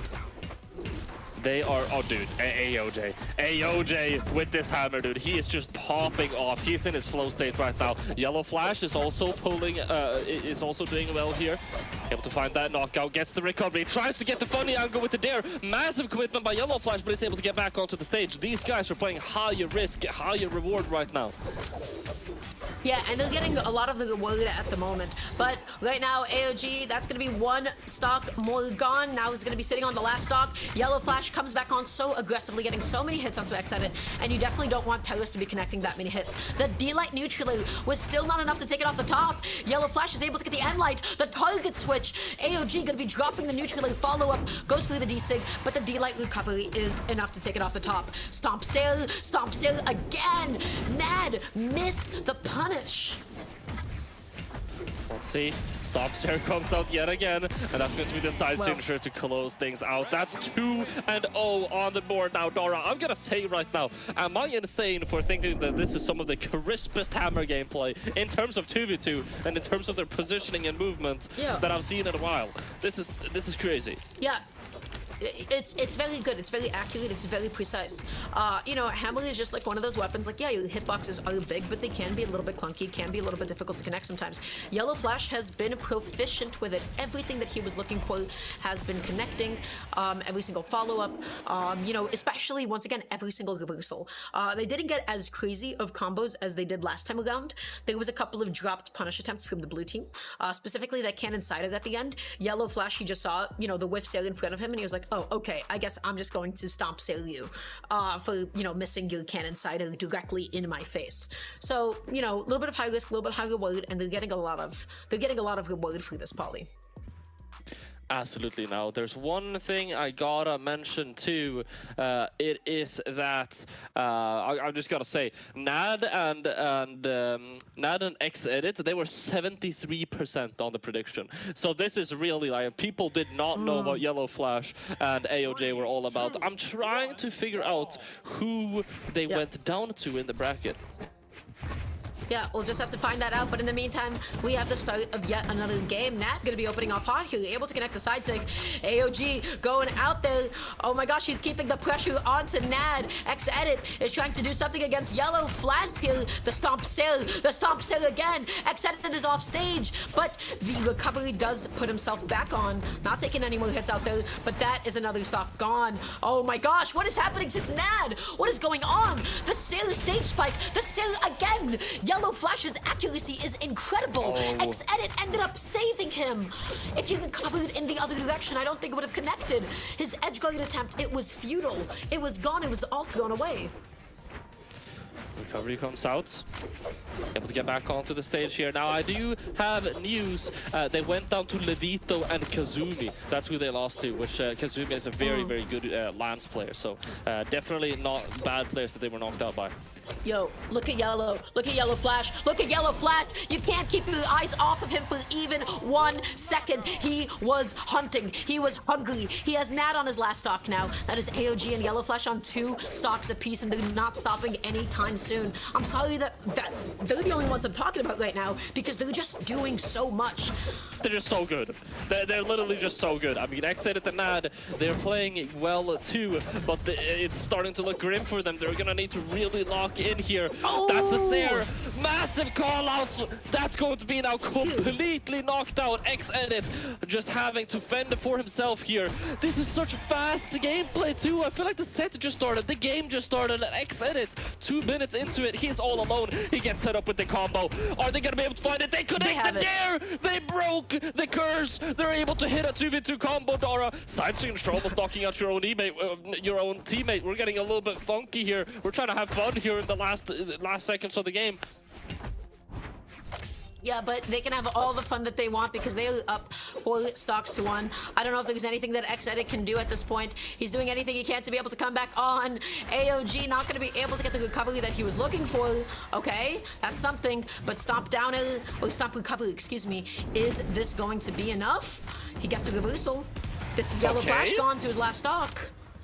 Okay, I mean, okay, there it is. There it is. Okay, 3-0 on the board. Yellow Flash. I mean, I already know, Dara, I already know Yellow Flash is your MVP, but 611 damage with 4 knockouts. Also, I gotta mention for everyone in chat right now who can't see the game, Exedit and Nad are like spamming the well-played emote. I don't know why everyone in the Middle Eastern region are so incredibly nice to each other. Yeah, they have that community, they have that bond. But congratulations to Yellow Flash and AOG. They're going to be moving on throughout the bracket.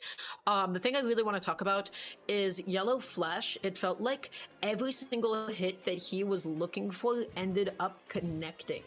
And even though he didn't really have like the most weapon accuracy, I think between all the players, it felt like every single hit that he was looking for counted. He didn't drop a single edge guard. He spaced out all of his siders, every single axe sider, every single hammer sider in the positions that he needed. They all connected. So he didn't drop them. He had the follow-ups. They had the combos. They looked super aggressive. And so I'm excited to see how they do moving on into the Eliminations finals. Yeah, they were looking incredibly strong. Now, I gotta mention, of course, let's not have too much recency bias here. Yellow Flash was playing amazingly in that game, and he definitely was the MVP of that team. However, I really think in the game prior, AOJ was really, really carrying in terms of the offstage gameplay. Yellow Flash was still looking a little bit stronger on the onstage, but AOJ's hammer offstage is a force to be reckoned with, and I have never seen players make hammer look that easy in 2v2. And there are two hammer entrepreneurs on the same team. It was a really, really fun to see what they were able to do. We are gonna watch another game right now though, and it is going to be some old friends. It's Hebi and Itami. Now, another thing in terms of speaking of recency bias, you might think Hebi and Itami, wait, those were the guys that got destroyed, right? Yeah, but they got destroyed by the best team in the region. We don't know how these guys look. We have no idea what their gameplay is gonna look when they're fighting humans. I'm not gonna lie, Itami and Hebi in the winner's side, I don't think they got a real chance to play the game too much. There is a reason that they were able to make it all the way into, of course, the winner's final side of things. So I feel like now is gonna be the chance that we get to see them actually play. The channel points right now, they're going back and forth. Oh my god, as soon as we said that, everybody put all of their channel points into Itami and Hebi. And just like that, now that I've manipulated the bets, I'm going to put 10,000 of my own channel points onto Yellow Flash and AOG. Wow. You wanna know something crazy? I have 160k channel points because doing the predictions is illegal in my country. Anyways, we're moving into the game. As we were just mentioning, it's going to be Hebi and Itami. I really cannot stress this enough. You might think Hebi and Itami are bad players, but you haven't seen them fight mortals yet, okay? Seeing them against Yellow Flash and AOJ, this is a matchup that I'm very, very excited about. Now, however, I'm actually not sure if it is a matchup that has happened before. I can't immediately recall seeing this matchup myself. It has actually happened. It was in the Spring Championship, and that one went to Itami and Hebi, so they have a winning history here. I do also want to mention, of course, AOJ and Yellow Flash, they are on a 7th curse, and they're not even top 10 PR. AOJ is PR number 10. AOJ and Yellow Flash, I feel like it's obvious that these guys are upcoming players, and their PR doesn't really reflect where they are at right now. And so if that was played like several months ago, this could be a very different dynamic right now. Yeah, but today they're looking fantastic. They're looking indomitable at the moment.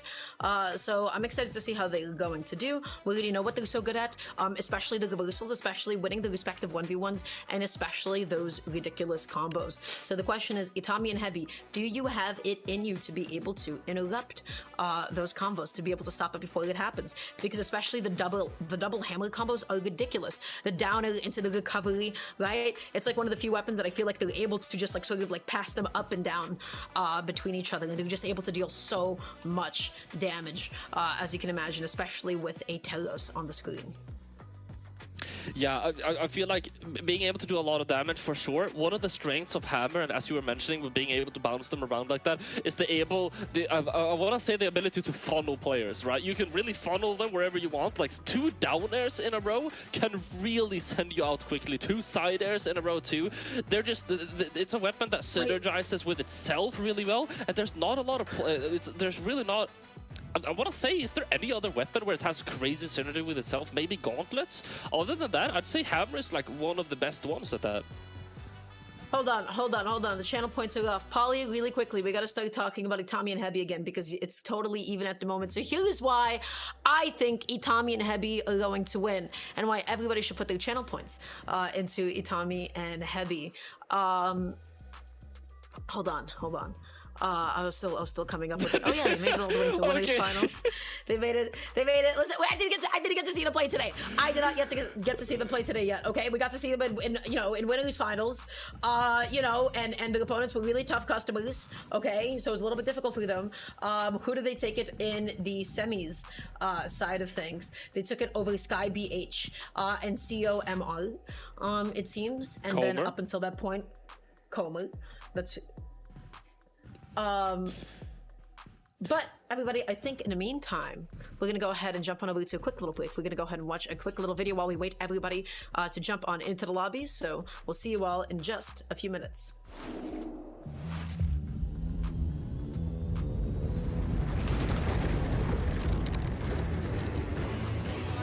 No KO options, does get the sidelight, but Hughes still in the orange. There's the GC side sync. It's instantly punished from Hughes, and he is your two-time Brawlhalla 1v1 world champion. Wanna know something crazy? You're not the first person that's... Gotta get to the top. If I fall down the hill, grip my bucket tight. Whatever the path, gotta figure it out. The ball stage, the ground pound, no, there's not gonna be one, but Gosling could not connect to the wall. And GC taunted him. That's a battle pass challenge. That's one for it. That's crazy. He did it. Unlocked. Don't know what somebody told you. It's probably best if you don't move. Just stay. Now in the center of the stage, misses the end light. Look at that boy move. Experience can only hit Sire, and now he's disarmed. Weapon spawn comes in, he's got the gun. He gets the side air. Can he get the edge guard onto Loris? Loris makes it back. He gets the Sire. Is that gonna be it? It should be. He won't be able to touch. And Kaina and Loris are going to be your BCX 2024 doubles champions.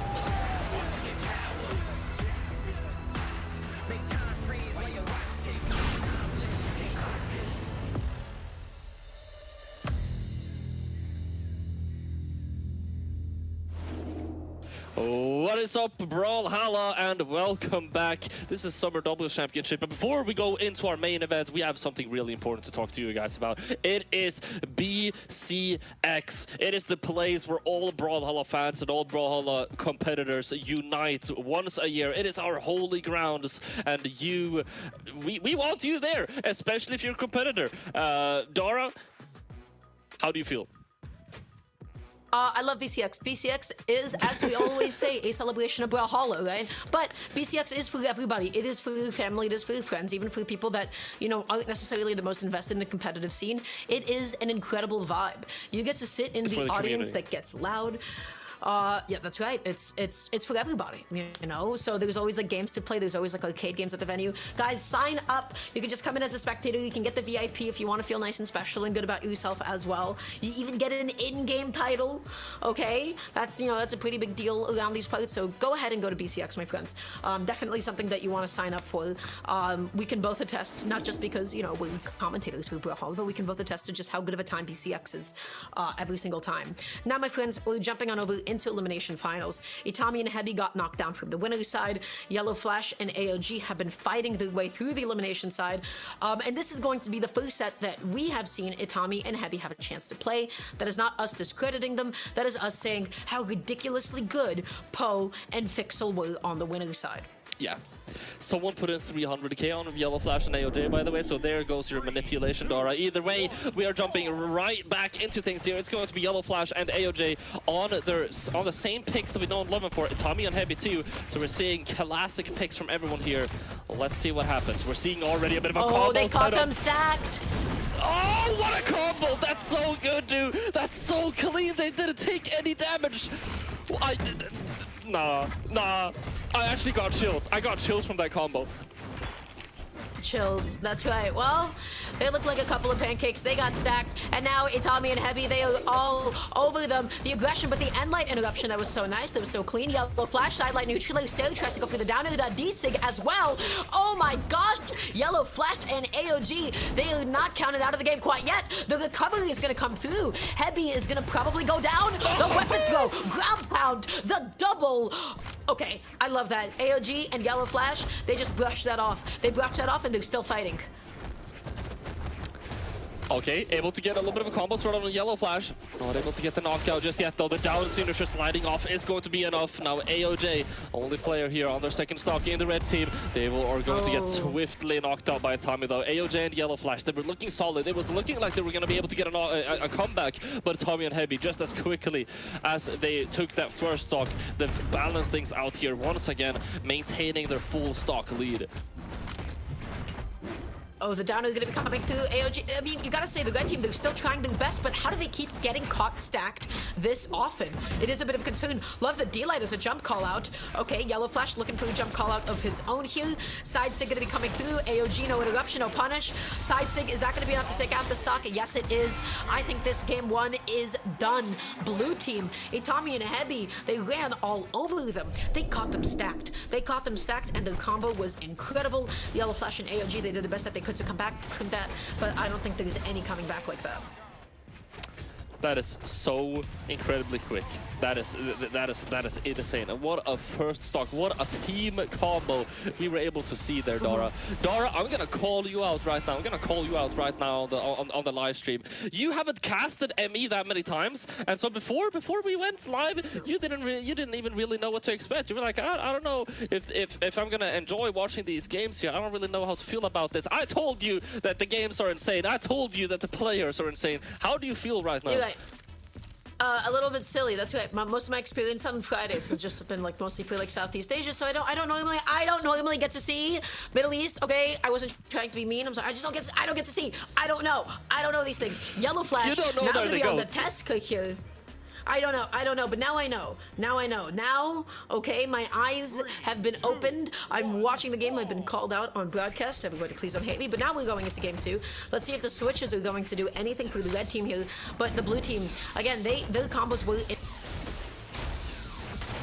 Okay, already with another combo. Dude, it's Tommy and Heavy. They need to be stopped.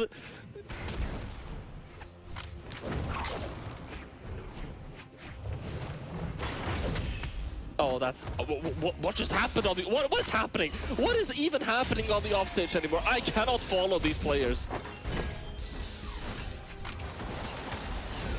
Okay, that's yet another knockout already. Basically even out. Heavy, only player on their third stock here. They're able to get a little bit of a combo started here too. Okay. GC sideline comes out. AOJ able to get the neutral light. Heavy now. Trying to look for that Sire. Very even out here. The key player right here is Heavy. He's the one player with the 3 stocks.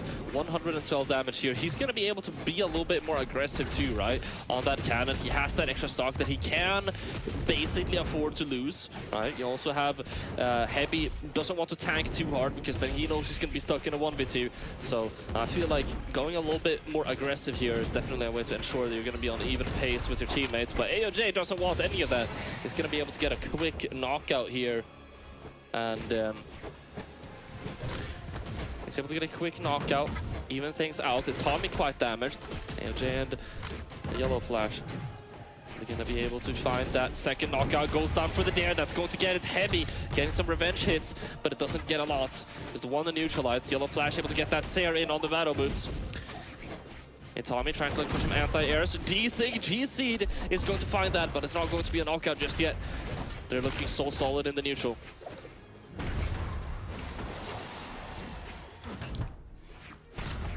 Nice nair coming out from AOJ. He got them both with that sideline, but he messes up the combo. Going for the neutral light instead. That's what happens if you aren't able to get your jump out. Now, Okay. it's Tommy, very damaged, down in orange here. That's right. AOG, oh my gosh, he's gonna get interrupted. He goes out there for the side Sig. The Sire is gonna be able to come through. Itami is now gonna be out of the game. This is a very doable 2v1 for the red team. Oh, nice there. Oh, no. Oh, I What's really happening? love the idea by Heavy there. Oh, but the second attack is going to be enough. Heavy going down to the final stock. If he was able to find that GCD light, that could basically, that could be done the deal for the red team. It would have been everything. Yeah, that would have been absolutely everything. It would have been over. But now, So key. okay, the friendly fire, that's not what you want to see here. Heavy was able to take advantage of it. Yellow Flash is sweating, but then so is Heavy. The neutral follow-up, it wasn't actually successful. They need to get a nice clean combo, but Heavy is playing as evasively as possible. Okay. Heavy on this cannon. Let's see if he's able to make it back to the stage. The ground pound is going to hit, and he didn't get the touch. Yeah, not going to be able to touch, indeed. AOG and Yellow Flash, they're going to be able to take that game 2. I ended up missing a chunk of it because I unfortunately disconnected. So, Polly, what were some of your thoughts about that game 2? Honestly, they were just able to clean it up really, really well. We're able to see it here on the here on the replays. One key thing that happened was Heavy always. I mean, not only in the end here, he got stuck in this 1v2 because he was doing such a better job at staying alive compared to Itami. Itami could definitely be a little bit more careful, try and stick to those stocks a little bit more. Another thing that I have to bring up is I'm very, very impressed by Yellow Flash and AOJ. I mean, we were hyping up their hammer gameplay for so long. There's not a hammer on the screen. There's not a single hammer on the screen right now. This is completely different game plan, completely different gameplay, and they are still looking just as strong as before. I mean, I don't like it as much because I'm a massive hammer enjoyer, but like they're really making it work. They're showing that they're definitely not one-trick ponies. Oh my gosh, but everybody's getting caught in the mix. All the hits are being exchanged. Itami somehow already has 122 damage, and it is climbing in the orange. Heavy is off stage. Itami is off stage. Yellow Flash goes out there. AOG not going to be able to get the pivot and light that he needed a target swap. Itami, that neutral could have been everything. Heavy commits to the ground pound. He is still somehow able to make it back on, but then the side sig comes through. Oh, Heavy was spaced a little too close to the stage. The signature wasn't able to spike successfully. The red team has a lead. He was able to get it that time around. AOG, I don't think he makes it back on. That's going to be them knocked out now. Heavy trying to find that neutral signature. The Nair is going to hit, and instead they're able to catch that landing off of Yellow Flash. They aren't. The recovery is going to hit them instead. Let's see if they're able to find these knockouts here. I feel like the next player to find a knockout here is going to be a very, very important lead here. Nicely done, so Itami with the peak support. That was Itami coming in there, looking at his teammate and saying, wait a second, I gotta help him out instead of focusing on my 1v1. And it paid off. The ground pound comes through. AOG is not gonna be able to make it back on. And just like that, that is 2 more stocks gone. AOG on his last, Yellow Flash on his second. Itami and Heavy, they have a good lead. What an incredible turnaround. AOJ with a ground pound though, able to even things out just a little bit. Now here it's going to be AOJ, only player down to the final stock, is going to have to play quite carefully. Wanted to catch both of the players in a team combo there. Unfortunately, only catching one of them. Now let's see. And he is playing quite carefully, but Heavy in a nasty position off stage. The ground pound didn't spike because he got hit by the side of it, so he just ended up getting popped upwards. Heavy with the sidelight, Sire down. GC sidelight, is that going to be enough to KO? Yes, it is. AOG, all of a sudden, he was so healthy. That started in the white, that started in the beige. His stock was gone. It melted, Polly. That's going to be one knockout though. Neutral signature comes out. Yellow Flash is not going to give this one up easily.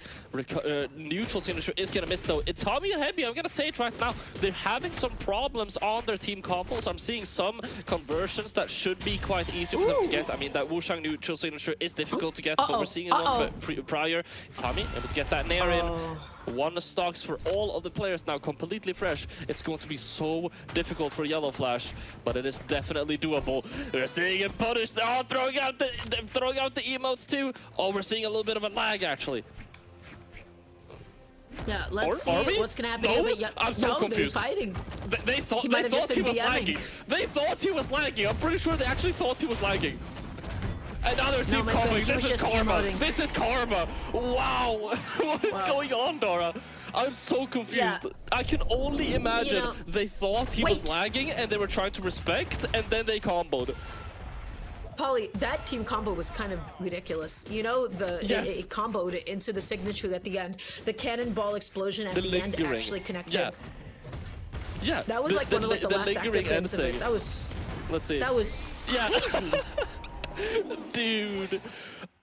Yeah. What like we're seeing some disrespect there. I'm pretty sure he didn't want them to think that he was lagging. I don't actually think that was his master plan. I think they were just doing like the He was just arcade emoting talks. to disrespect. Yeah, he was just having fun. Yeah, we were seeing it. We were seeing the arcade emote. He wanted to emote back, and then they thought he was lagging. He started hitting them, and then they just instantly Melted. comboed him. Yeah. That game could have been super different. There was that offstage interaction between Yellow Flash and Itami. And Yellow Flash, he like ended up, I think he was like committing to like a weapon throw or something. And then he was like kind of left weaponless against gauntlets. That could have been a really pivotal moment. You know how tricky boots can be offstage, especially with down air, especially with ground pound. You know how scary Sire can be in its reversal potential. But then left weaponless against gauntlets, that's going to be Itami, of course, in a favorable position. So we're now going to be moving on. That is Heavy and Itami with a 2-1 lead in the game count. The combos are looking really good. Yellow Flash and AOG, what happened for them last game? Because it felt like it was doable. It was that one cannon combo, Polly. That one cannon combo erased AOG from existence, absolutely obliterated him, which is so unfortunate because Red Team was on the verge of an amazing comeback, and I need them to make the comeback because my channel points are on the line. But no bias, Itami and Heavy, they're playing phenomenal at the moment. Yeah, I gotta mention, I talked trash about Itami and Heavy's team combos, and then they hit something like that. I definitely take everything back. They still got it, guys. They definitely still got it. I gotta say, one key thing about Heavy and Itami that I'm noticing is that they get like 80% of their damage 20% of the time. Like, they are playing the game in such like concentrated bursts of like really, really good gameplay. If AOJ and Yellow Flash, they are able to play stronger in the between those bursts, they're still definitely very doable for them. Oh, but Yellow Flash, the GCN light, it was still going to be able to catch Heavy. They made it back on, and that's the ground pound. That was such a good idea. We're seeing a gauntlet battle off stage, and AOG is going to be the one winning because Itami gets sent all the way back down, and Yellow Flash says, hey, I got gauntlets of my own. The downer was not going to be able to connect with the side of the stage. That's also going to be Heavy going down here. Oh my god. Can we please talk about interrupting unarmed ground pound with a cannon in air while in the magnifying glass? What is that? While in the magnifying glass, you have no idea of how far away they are, except he does. That's a double knockout. We're completely even out. Why are these guys so even? Because they're clean and they're consistent, they're tight, and Yellow Flash held onto the dodge. He was able to spot dodge, and he makes it back on. Yes, he does. Heavy covered to the left. Yellow Flash went up and around. He's not going to get cannon comboed this time around. All right, let's see. Oh, able to hit that recovery. Tries to go for the second one. Itami able to work his way around, though. Able to hit that neutral light punish. Wow. Heavy trying to go for something on this cannon. Goes for the ground pound. That's good to be the flash. No options. He has time to go down for the save though. That was so close. Heavy wanted to go for the retaliation. They're still both sent off stage. AOJ able to take the stage back with that Sire though. That save was everything. The end light is not going to be enough to KO, but Heavy's in a really good position, but he just decides to play it safe. Yellow Flash makes it back on, and oh my god, he is still somehow in the game. He gets a neutral onto Itami. Heavy's going out there. He's trying to save his teammate. The recovery was not enough to be able to KO off the top. The end light, Heavy ends up missing his GCD light. How is Yellow Flash still alive? Yellow Flash is doing such a good job at staying alive here. 190 damage taken. Neutral light comes out. That's him down to 205 damage now, but it's still so even. It's only Itami trailing behind a little bit here. Orange on his last stock, but AOJ is getting damage too. It's completely even, Dora. AOG has to play so safe here, and so does Itami. That is now Yellow Flash knocked down to his last stock. AOG, he needs to go back on, but he wants to go for the reversal off stage, and that is now going to be Heavy, knocked down to his last stock as well. The 2v1, are they going to be able to get it? Are they going to be able to set it up? And they cannot. This is totally even, but AOG has to be careful. The dare comes out. Oh, for the full-on commitment, but the weapon throw is going to interrupt. His own teammate, options to get back. Itami. Yellow Flash is able to get the side out. Itami, though, he's going to clean up AOG off the top. This is doable for Yellow Flash, but he's looking at Itami. He's looking at Itami, and he's able to get the KO off the top. And we begin another combo. The GC sidelight wasn't effective. The ground pound comes out. Yellow Flash, he was a little bit too healthy. Not going to be scary enough. Yellow Flash in the 1v1 here for Game 5. It's going to be their tournament stock, but Heavy is popping off on this sword. We're seeing the neutralites, we're seeing the nairs, we're seeing the recoveries onto the cannon now. The nair is going to be enough to get the knockout, and that is going to be 3-1 for what is going to be, I'm gonna say it right now, this is the craziest set that we've had thus far. For the replays, I really need to see this interrupt. Please tell me we get to see the interrupt. Please. Oh, Yeah, the cannon nair, that's so clean, dude, that's so crazy. So there was an offstage situation that was not necessarily great for Yellow Flash and AOG. Well, I believe it was AOG's own weapon toss that ended up hitting Yellow Flash and interrupting it, and that could have been a really pivotal stock offstage. And then I think also Heavy and Itami. You know, it's not even necessarily about like the really big team combos. It was just sometimes like the occasional like two pieces, right? That they needed just to be able to close out the stock. They really covered each other's backs exceptionally well. And then every now and then, Heavy, he just exploded quite literally with the cannon. His cannon strings ended up dealing so much damage, Polly. Yeah, for sure. One thing I gotta mention too, one thing I have to mention, yet again, these guys being so incredibly wholesome. Even after winning like that, Itami and Heavy, I think it was Heavy said in chat, bro, I'm scared for autumns. Like, yeah. This team is definitely making a name for themselves in the ME region. Now guys, we have left the very best for last. It's going to be Fixo and Poe playing up against Heavy and Itami for the rematch. Are they going to be able to be the first team in 2 tournaments straight to take down a single game from Fixo and Poe? Only time will tell. We're going to see you guys right after this short break.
Welcome back, everybody, to the Middle East region for the Summer Doubles. It is Polly, it is myself, the Emperor, and now we have the pleasure, we have the honor of bringing to you Grand Finals. We have had quite a bracket path to be able to get up until this point, and we're going to be ending off the day just as we have begun here in this region. We're going to be seeing Fixel and Poe on a second consecutive perfect tournament run from the previous doubles tournament into today, where they're going up against Itami and Hebi once more.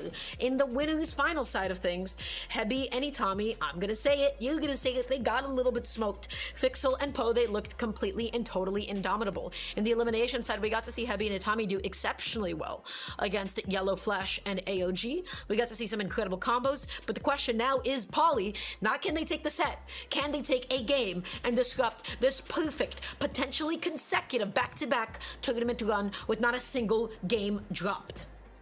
Now, I've got to say, and I was saying this on the before we went live too, I want to address the elephant in the room. This is the first time that Itami is getting a silver medal. Hebi has gotten 2 silver medals before. This is the first time that Itami is getting a single medal, and it's the first time they're getting a medal together. So it is already a massive accomplishment for them. They are fighting the strongest powerhouse in ME right now, one of the most dominant teams in the entire game right now for the respective region, of course. And as you were saying, I mean, are they going to be able to win the set? I'm going to say this. Let's think in terms of baby steps. Let's start thinking about, can they win a game, and then we'll start thinking about if they can win a set. And we'll be getting, my friends, game number 1 of the Grand Finals, the potential last or potential 2 final sets of today, depending on how the red team does. And Light, D-Light, Sire going to be coming through. Poe with neutral air, D-Light landing immediately as well. There's already so much damage dealt onto Itami. Sidelight neutral air, Hammer neutral air. The Sire almost came through again. The combos are coming through. You see Poe playing support on the back line. He's able to get the Sire. Now Fixel. What's it going to be? The neutral air is not enough to KO off the top, but the red team, this is a repeat of what we saw in winners finals, Polly. Oh, that's so clean by Hebi, going for the GCT light and then target swap Sire instead of finishing the true combo. Really, really creative stuff. Now Fixel and Poe on their way to getting this second knockout onto Hebi. There it's going to be. Quick 1v2 now. Itami's gonna have to be careful. And he was very careful. He was able to avoid it. We have seen the 2v1 combos that Poe and Fixel could put out. And they're once again winning the respective 1v1s until Itami was just able to take it off the side. And guess what? Hebi in a very good position as well. Itami is going to be able to land a ground pound. Is this enough? He doesn't even need the pogo, as Poe does not touch. On a very, very quick side point, Poe and FXL, 92% on the channel point prediction. Fixel going all the way up into the air for that recovery. All the way to the top last zone. He was able to get it. He was able to steal that one away. And Itami is not going to be able to make it back on. Sidelight, nuclear, that is so much damage. Hebi, fight back. Fight back, Hebi. Fight back, Hebi. Sidelight, a kick, a downer. He wants to go for the double. Oh, but look at the position that he's in off stage now. He just ended up throwing away his own stock. Sidelight, there you go. They're 4 stocked. I mean, Fixel and Poe. Like, I'm telling you, dude, Hebi and Itami, they're literally the second best team in the tournament. They're so incredibly good. But I mean, you're not fighting mere mortals anymore. It's honestly insane. And I said this prior, I'm gonna say it again. I said this in the winter finals. I think this is partly a mental block. Like Fixel and Poe, they're playing incredibly good, but they have so much aura. And I feel like if Hebi and Itami just had the confidence to try and disrespect them a little bit more, they could definitely do a lot more here. That's a good point, but honestly, how do you continue to interrupt these combos from, of course, Poe and Fixel, because they are looking completely and totally indomitable. We're going to be seeing Hebi switch on over to the Onyx now, to the Titan crossover. So we'll see how the Onyx pick is actually going to work out here. You know, I don't know if it's necessarily a matter of the legends, but we'll see how this next game goes. We'll be going to Miami Dome this time around. Let's see what we got. Let's see. Poe already with... Oh, dude! What is going on? Dude. 8 seconds into the game, that's a 0 to knockout, and Poe is going for a second one! He's going for a second one! Why is Poe so He good at needs it. cannon? I don't get it. Poe is not honestly generational cannon player. He's a generational cannon player. Yeah, he's doing phenomenal. He's catching every single option. Down hill, the ground pound almost came through, but Itami was able to dodge up and in. The recovery coming through just in time before the cannon ground pound again. But Fixel is swinging. Fixel's gonna be able to make it back on. He's playing behind his teammate. He's trying to cover up and above, but Itami is gonna be able to find just the very tip of the ground pound to be able to knock out Poe. But Itami, he's already down so deep. You just have to sneeze on him as Telos, and he's gonna explode. Okay, let's see if they're able to finish these stocks off. We see one Sire Pixel going all the way for the offstage. Tommy and Heavy able to get a couple of hits on him though. And I mean, I'm liking this so far. Heavy and Tommy, they're not letting that very explosive initial play from Poe get into their head. We're seeing a messed up combo. Messed up combo, the friendly fire, and just like that, Itami is knocked down to his last stock. Hebi is on 3 stocks, not even 2 stocks yet. Onyx, of course, very bulky, high defense, gonna live until the last possible second. Here's the 2v1. D-Light, no combo into the Sire. That's a lot of damage dealt onto Itami. Itami is suffering. Itami needs help. No, that's it, you're knocked out. Just like that, you're knocked out, and it's Heavy alone now against Fixel and Poe. 2 stocks against 4, and I mean, this is going to be basically impossible. We see the neutralize into the GC D-Light ground pound. Tries to get a ground pound for himself there. Recovery's gonna hit their teammate, unfortunately. Yeah, but at this point, honestly, this is looking so good for the blue team. The side light recovery is able to come through, not enough to be able to KO off the top. It is still Onyx at the end of the day, but that end light with those resources gone, this should be the end of Heavy stock, and yes, it will be. The ground pound is going to be able to find the connection. Fixel and Poe, you can't stop them. You just can't stop them. You just can't stop them. And now let's see if they're able to make something happen on this axe hammer setup. Heavy is playing a lot more patiently. I'm seeing Fixel whiffing a little bit, mashing a little bit. Yeah, you might have to be a little bit careful here. Heavy could try and find some punishes. And I mean, you definitely can't count anyone out before it's over. So might want to be a little bit more careful. Sidelight comes out. The Sire isn't going to connect. Need to find something onto Heavy here to rack up that damage. The sidelight there is going to get some damage. But Fixel is just frontlining so well. Heavy's not going to be able to find any openings. The weapon toss is not going to be able to come through, but the Sire is enough to touch, but Fixel's still in a position to find the ground pound that he needs. Itami, my friend, Itami, my heart breaks for Itami. Itami just disappeared. Itami, every single time they get a fresh stock.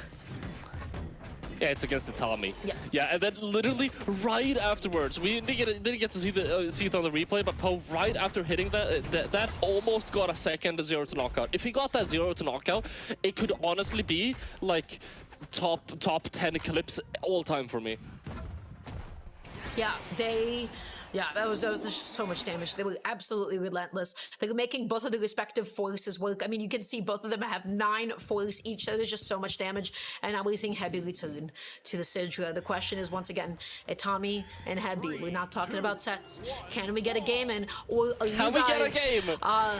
Can we get a game, please? Or is it just going to be Fixel and Poe with a double perfect tournament run? Back to back. Perfect tournament. Poe and Fixel are looking to be one of, if not the only team to ever do it. Let's see if they're able to. Poe able to get a very nice punish off of that GC indeed with the sidelight Sire. Gets a second one too with Fixel covering for him. Oh, but he gets the touch and the spike. Oh, but he makes it back. He knew that it wasn't his turn. He knew that he couldn't immediately go in, and so he just waited for his opponent to just immediately mash something out. That was such a good wait. The end light, the stop downer. Itami, you gotta stop suffering, man. You can't keep doing this to him. Please let him play the game. Let him play the game. This is insane. Let's see. Oh, the ground pound is going to take Itami out, though. The second one is going to definitely do it. There it is. Heavy going down for the save. It don't even matter when you're up against Poe, man. He's going to go down there again for you.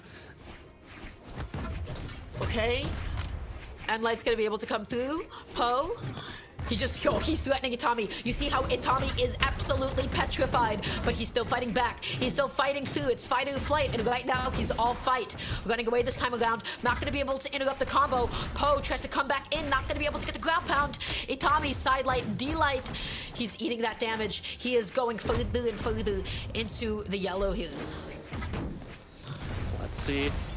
Dare is going to get that knockout. That's 5 stocks against 2. Itami and Heavy.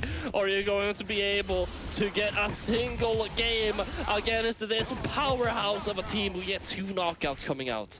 Poe, only player now with the stock advantage, and Itami very damaged to on that last stock. Heavy not gonna be able to get the downer that he was looking for. He's playing back here.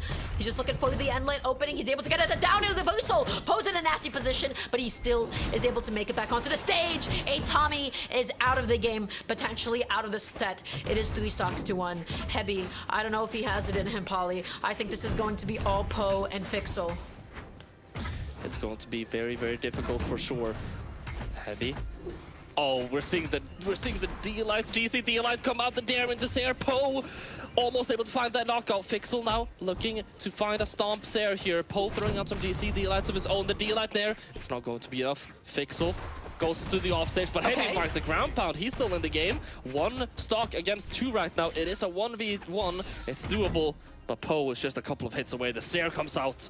It's gonna throw him so far away. The weapon throw with the DC used. No options left, and just like that, Poe and Fixel have won 2 tournaments back to back without dropping a single game. That was tough. That was really difficult for Heavy and Itami, but congratulations to Poe and Fixel, because that is definitely a feat to take. I want to look at that first stock again from the last game here.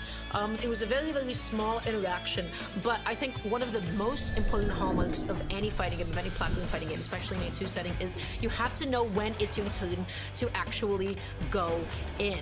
And Poe, he recognized the situation perfectly. I forgot who it was. It might have been Itami that was hitting his teammate Fixel, but he was right there behind him. A lot of players in that same position, you know what they would do with Cannon? They would sidelight, and then they would not end up hitting anybody because the enemy would just end up spot dodging through it. He waited. He knew that it wasn't his turn, and so he waited, and he saw the defensive option, and then he knew that he was actually able to go in. It's a very small note that I am making here, but knowing when it's red light, knowing when it's green light is so important, so that you don't just end up whiffing in somebody's face. He knew that he couldn't punish. He knew that he couldn't counter hit on time, so all he did was he got close and he waited. So this is something that everybody has to really keep in mind. Whenever you're watching back your own gameplay replays, you have to look at, hey, wait a second, did I go in when it wasn't my turn? Did I whiff punish something when it wasn't my turn? Yeah, and I gotta address the elephant in the room. Poe and Fixel. I don't know about Fixel. I definitely know Poe will watch us back. Poe will definitely watch us back the streams. Please go to BCX. Please go to BCX. I need you guys at BCX. We said this before. Like, there's basically no MENA like top players that are going to BCX for some reason, especially none of the teams. It's like, I want to see how these guys perform against some of the other regions.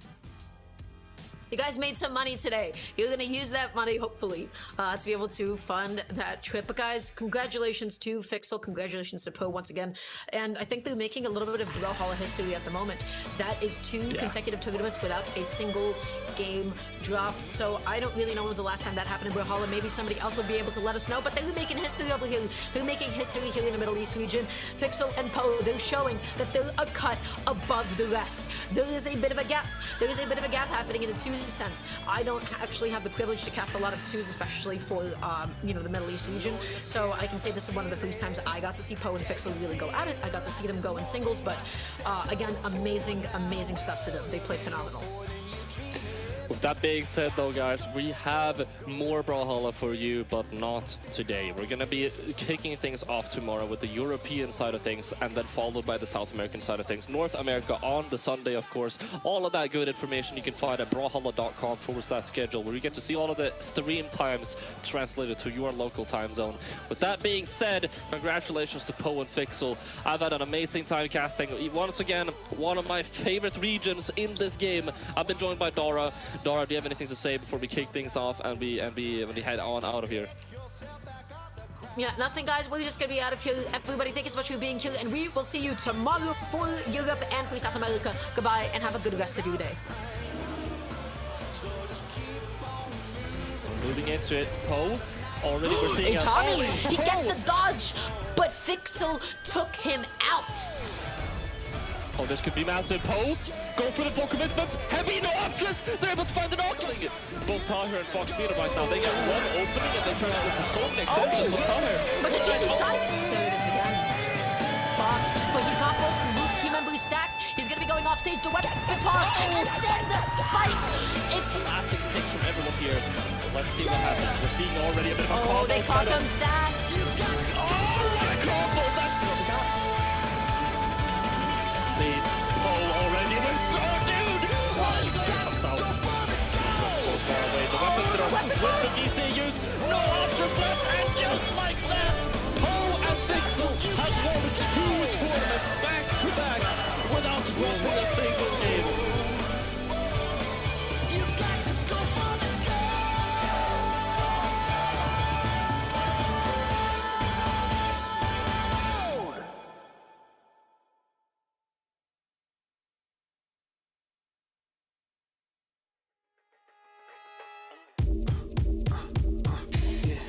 Let go your pains and the fear.